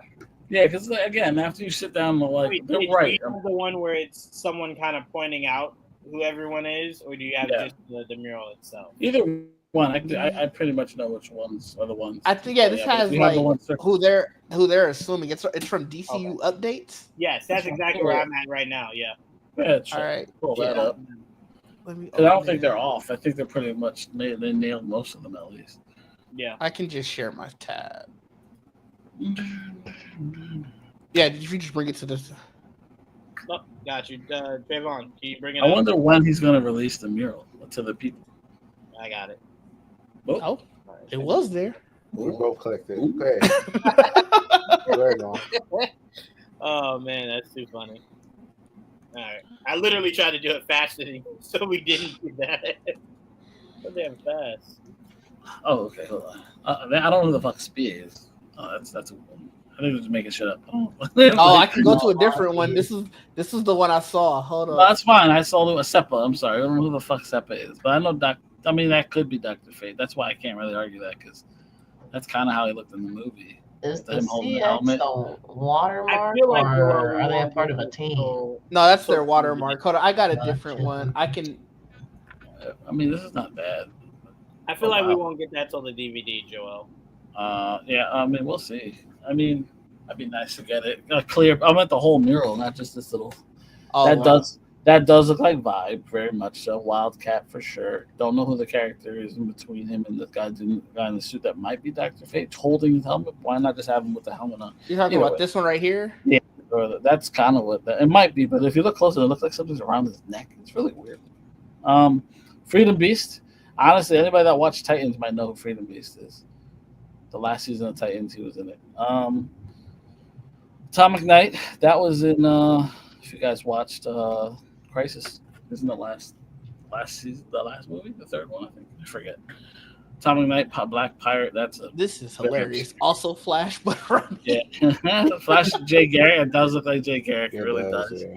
And then there's a girl. See the one with Flash running. That one to the right. See those legs. I think I saw the bottom. It did look like Phantom Lady. I don't know for sure if that's Phantom Lady. I can continue. Other people gotta. I don't know if they have it because every time I have not seen anybody see the bottom of this chick's legs, and I swear I told Juwan, I'm like, I think I saw Phantom Lady's legs, but I couldn't tell. And again, that's a character from what they call Freedom Fighters. So that's another dated team. Black Pirate being on this picture made me realize like there's gonna be a lot of obscure fucking characters in this fucking room. Yeah. But it's really hard to make. Like when I thought it'd be easier to catch people, I'm like, nope. This is fucking difficult. Got a shot. Let's all go out there. I mean, we watched this movie twice. I couldn't. Aside from Wildcat, it was fucking obvious. Everyone else was hard. Yeah. It's too fast. Yeah. James Gunn. Oh wait, we do also know that Lanterns has concluded filming. Yeah. Shout out to that entire team. Look. It is very possible this year could end. Well. Let me be more specific. This year will end with a Supergirl trailer, Lanterns trailer, Clayface trailer, teaser. Sorry. We need a full trailer for Lanterns. Lanterns is early 2026. I don't know what early 2026 means, but that tells me it better be first quarter. You know the first thing I thought, and this might be a little bit tough. You want to know the first thing I thought? The lead of this show is what? Black, right? You know that. Oh, you think it's a February show? You know it, man. You know what? Fuck it. I'm here for it. That's early 2026. All I can think to myself is every time the MCU goes, all right, man, we did it. We did a great Black story. It's like, what's the release date? Kevin just walks in and goes, come on. Come on. It's like, what, January, right? Nah. One more. Like, we got 28 days to pick from, Like, Kevin, we can't keep putting these Black movies in February. They're going to catch on. It's like, we put Black Panther 2 in November. Let's throw them off a little bit. It's like, yeah, but then you put Captain America in February. It's like, I did do that. Yeah. Yeah, but, it's not a pattern yet. But yeah, Lanterns has finished filming, so we should be hearing a little bit more about that. I would like to at least just see them in their suits. I'm not asking for much. Nice little group photo. Hal, John, and Guy, wouldn't mind it at all. I'm assuming San Diego Comic-Con might get most of this, if I'm being completely honest with you. They might get their first look at Jason Momoa's Lobo. Because think about it, why would James put this poster of Supergirl out now? Yeah, that's fair. You know what I'm saying? Like, to me, it's like, why else other than like you are gearing up to give us? But they don't have they only have the Peacemaker panel. Like they don't have maybe it's at the panel. Yeah, I guess maybe if it's at that. If they're gonna throw out some crazy shit, maybe it's at the panel. We'll see. I mean, Peacemaker 2 should give us more answers on the DCU as a whole. Not much. True. But I'm saying, I'm also trying to like, don't do it. Well, not only that, I'm upset about San Diego Comic-Con. I am too. I don't expect anything. I'm not. So. I got a question for y'all. This is, I'm airing out all my thoughts from all these different videos I've been seeing. So, somewhat related to Comic, well, actually very related to Comic-Con, but not necessarily the DCU of it. Do you guys think that Comic-Con is kind of going the way of E3 in the sense that gaming companies realize, oh, we don't need this event to put our game out there to like get eyeballs on it. We can do our own event much cheaper, because like a lot of big like movie studios and stuff pulled out this year. Which granted, maybe it's just a thing, but I don't know. I ain't hear about DC Fandom, so I until I hear that's coming back, I don't know. I wish it would. Jamie, only because MCU showed up last year at San Diego Comic-Con. Excuse me, and the only conceivable reason that they could have for not showing up this year is that Doomsday was going to be a May release. Now it's a December release. Spider-Man is usually not a marketing thing of Marvel. It's usually a marketing thing of Sony. So it's like you don't really have. You're not going to come here with Marvel Zombies and Eyes of Wakanda and shit. Like, you're not going to come here with that. So it's like, if you don't have anything big to showcase, I'd much rather you not waste. That's why part of me has to believe it's more than Peacemaker. I am extremely excited for Peacemaker. That should not have a... Because think about it. I don't need to know anything else when the show just comes out a month from now. But I don't even think that Peacemaker panel is a Hall H panel, though. But it might not be. It could just be like a little booth. But I'm saying, for James to even be there for it is kind of just like... The Peacemaker is his baby. No. I get his... I get why he's there. I'm saying, if you're there at San Diego Comic-Con, we get something. I get you. I get you. This is probably not what you want. Right. I feel like he's gonna. If we do get anything, it'll be in the show. It might be. Yeah, it might be more. I don't think we're gonna get anything at the panel that. Like that's not. He ain't gonna let any of the surprises go. Right. That's what I'm thinking. Like, I can't see anything because even releasing a Supergirl teaser, that's a Hall H panel. Like, that's where you're doing. Panel is doing the teaser trailer. That poster is very much a something. Well, you were saying a teaser trailer. Oh, yeah. Okay, I'm sorry. I thought you were talking about just the poster. Oh no, the poster. That's why it got released today. Like, how do they describe the panel? Because sometimes they'll be like Peacemaker and out. That's what I'm trying to find it again. I think it's just about Peacemaker. Let's say just check James Bond. Wow, James Gunn's. All right, well, relax. Yeah, he literally says the cast of Peacemaker and I are heading to San Diego Comic-Con this year to talk Peacemaker season 2. That's probably. I mean, remember they did Creature Commandos last year, right? Mm. Yeah. Or was that New York Comic-Con? New York Comic-Con, yeah. New York Comic-Con. So that's probably similar to that. Even though I think they're going to New York Comic-Con again. They are. Yeah. But for what? What are they going for? He has to know everybody's looking at this like. If we're being honest. And it's not even the full cast. Again, it has to be for Lancers. It's the only thing around that time. Yeah, I mean, what are they promoting? Because Peacemaker will be out by then. Yeah, and Supergirl's too far from that, so it has to be. I'm assuming Lance is going to be New York Comic Con. Hopefully. Yeah, that's what we're saying. Yeah. Ooh, if Aaron Pierre shows up, I'll be hating from right here. You'll be what? Why are you hating now? I would like to see him in person as well. So, Just go. We had a discussion about going. Change your mind? Huh? Yeah, we did. Yeah, we haven't talked about it anymore. But no, we ended on a solution. We said we were going to go. Oh, okay. So wait, All which Comic Con is this one? New York Comic Con. October. Yeah, we said Joel. Did we not? Am I tripping? Because I'd be. Well, we said we didn't know what day we were going to go, and also the tickets were already sold out. Oh, no. Okay, I'm time not out. privy to I this remember this conversation. conversation. Hold on, time out. Because now I remember this conversation exactly. That's a lie, Trayvon, and you know it. We did not say we don't know what day we're going. We specifically told you we are only going on Saturday. You said that's not worth your money. It's not one day. We're telling you we can only do one day. That is way too much. That day is sold out already. Mm-hmm. Well, just Saturday is sold out. Just Saturday and the 4 days sold out. The 4 days sold out and Saturday is sold out. So Thursday 4 days. Oh well, look, if it happens this way, we gonna skip another New York Comic Con. I ain't got no problem with that. Shit, I ain't got absolutely no problem with that. Now San Diego wants to let us come, and let us promote. They gonna tell you too late to plan something. Yeah, well, all of our 21 viewers are behind us. Don't do it. All right. I'm gonna stop talking after that because I can't ruin future years. But. Don't do it. All right. Well, the thought is to go. If we go, we might do like a vlog type thing. Yeah. What? This is the first time you better go now because I ain't never been in no freaking vlog. Well, the vlog would only happen if you did. Are you going? Did you buy your ticket? I mean, no.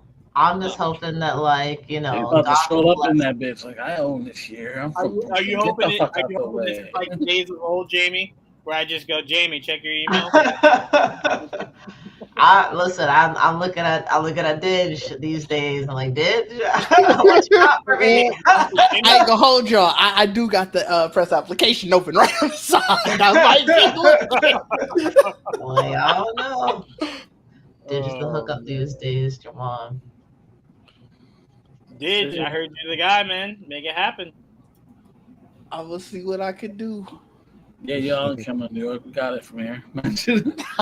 Oh wow, I'm just looking back. I typed in because I reached out to them not too long ago, and I'm looking at all my old emails. It's emails about you, trying to get you in. I'm just looking at like the first 5, and it's all just like he hasn't received the email yet. Can you send it again? What's my last time when I didn't get it? You want to know the last time we went? Dang, that was 2022. 2022. It was fun. Oh wait, no, I didn't go. I didn't see you there. No, you weren't there. No. Nope, he sure wasn't. I was there. You're welcome. Yeah, Joel was there. So are you, Jamie? I was there too. It's fun. We met up. Took me a while to find it. I really did like how it's set up in there because I'm never going back to Awesome Con again. Dang, which one is that? That's the one that's in Virginia, right? Whoa, hold on. DC, in case we want to go to Awesome Con, can you not fuck that up for everybody? Hold on now. They may change the setup. Yeah, we enjoyed Awesome Con. I didn't have a problem with Awesome Con. Did you go to Blurt Con, Trayvon? You in DC? No. You near that area? What is that? Another Black Comic Where? Con, When is it? When is that? Next year is gonna be in. What up, dude? You just answered it. There you go. I just said, where is it? Don't do next that. year is gonna be There's apps for that, Trayvon. first week of March. Oh, it's in March. Okay, I see. I want to go to an anime convention. I've never been to one. Yo, Anime NYC is fun. We could go to. You say this every year, Joel, and then you never like actually push the envelope. That's where I saw Down and On for the first time last year. Was Anime NYC. Oh, yeah? Yeah, that was a good panel. I'll never push ever because I don't really care. Really but I want to. It's just, Where is it at? We've been like- to New York Comic Con, Philly. Is it in a been to hotel? DC. Where else have we been? We've been all over, Joel. All local, mostly. Long Island. I need No, to go Staten to a Island. gaming convention. Oh, That's right. facts. Low key, I'm like, maybe not this year, but next year. I'm like, what if I just go to Japan, go to Tokyo Game Show? Ooh. I was gonna say one of the PAXs. I want to go to Japan. That'd be great. Yeah, I was gonna say one of the PAX. I did. I went to PAX would be cool too. I went to PAX East in Boston. PAX is the pregame. Japan is the main event. How long was that flight? Japan from New York is probably what, 16, 17? I feel like it was 16 when I looked. Yeah. They come with beds, right? Them flights. Oh yeah, that's the most expensive part of the trip is the flight. Yeah. At least for right now, I have to try and go on Japan is cheap. That is the goal. That might be changing. That's what I'm saying. I gotta go like soon, very soon. My cousin wanted me to go, but I just couldn't afford it. You filling out the press? Yeah, I'm gonna do that. I think. My little cousin just got back from Japan. They went on a school trip. What? His child is in middle school. Told you and your rich what is friend. this? I'm like, I went to Carowinds for that's like a theme park in North Carolina. Like, I went to Carowinds for my school trip. What kind of bullshit is this? No, I mean, we went to Denmark. That what? Bitch, kick him out. Kick him out. It was for I don't care what it was for. I don't care. What year was that? It was 4th grade. 4th grade to Denmark? Yeah.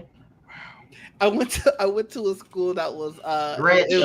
It was very much y'all rich. It was very much an immersion school. Like our one of our 5th grade classes went to Quebec. I wasn't in that class, so I didn't go. What? We never left. I couldn't imagine. Like, so the teacher got watched. Y'all were like young. Well, there was parents. Parents went along. Parents went too. Yeah. Shit. I was like, I'll go. Wait, did y'all school never go out of? None of y'all schools ever went out of state? No. I went to DC when I was in middle school. Maybe one state over. We actually didn't go to not far. My 5th grade year, our DC trip got canceled because that was the year of the DC sniper. Oh, my 5th grade, we went to Philly to look at the not far then, yeah. And then my 8th grade, we went to New York, but that was not far. So I did. Actually, it wasn't a part of the school, but our band, we went to Disney World in Florida, and we got to work with like one of the conductors. That was actually a really cool experience. We went to Virginia one year. That year I went to Virginia was great because the town we went to Colonial Williamsburg, and my aunt stayed the next town over. So my mom went so she could see her sister, obviously, and it was great. I was out all hours of the night because my mom was like, who gonna tell him the guy to go in? His chaperone is going with him. Fair enough. I want to go to Salem. That's what I want to go.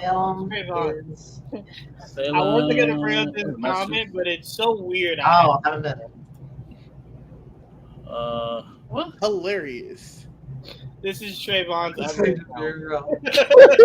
What is happening? Trayvon's murder, huh? Right. Trayvon, you told us you swore we'd never find out. Trust me, that's not it. But I don't know what's going on here. Okay. Huh. Oh, all right. Interesting. All right. Cool. Thanks. Funniest thing is I love about this. Me and Joel have the least amount of beard growth. I just shaved yesterday. But okay, I appreciate it.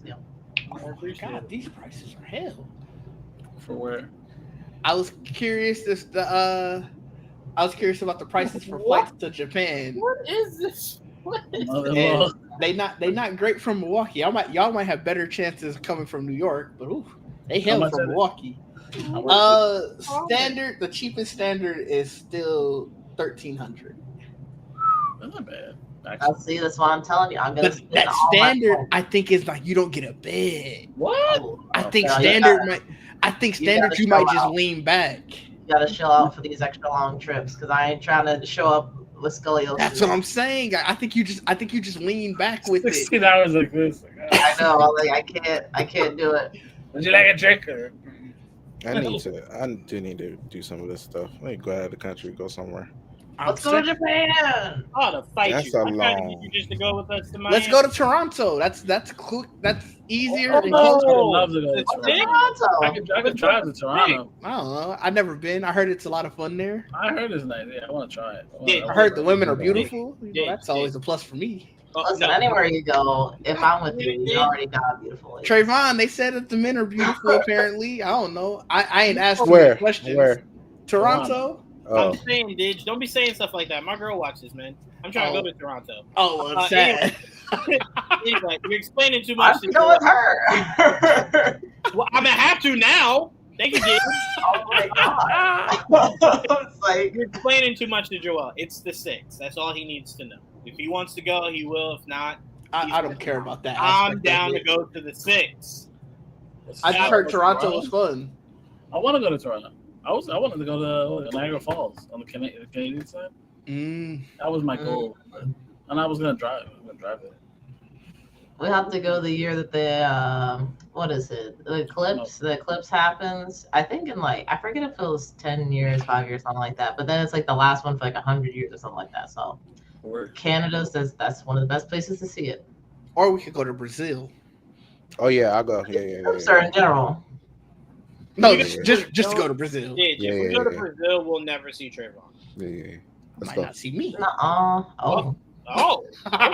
God damn. All right, we're gonna end on that. Lost it.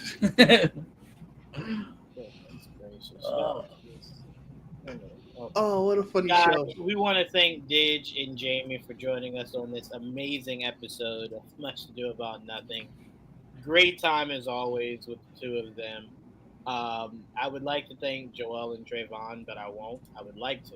Damn. I'll thank you guys. Thanks for I'll thank y'all too. I don't. But very much appreciate Didge and Jamie. You guys, Mike, AJ, DJV, Polar Knights. That's what was the viewer we had last time? I forget. It was like, damn, what was it? Trayvon, what was the name? It was like a funny name. I'm trying to remember. Oh, I know which one you talk about, but I'm not gonna bring it up. Come on, just type it in the private chat. I can't remember.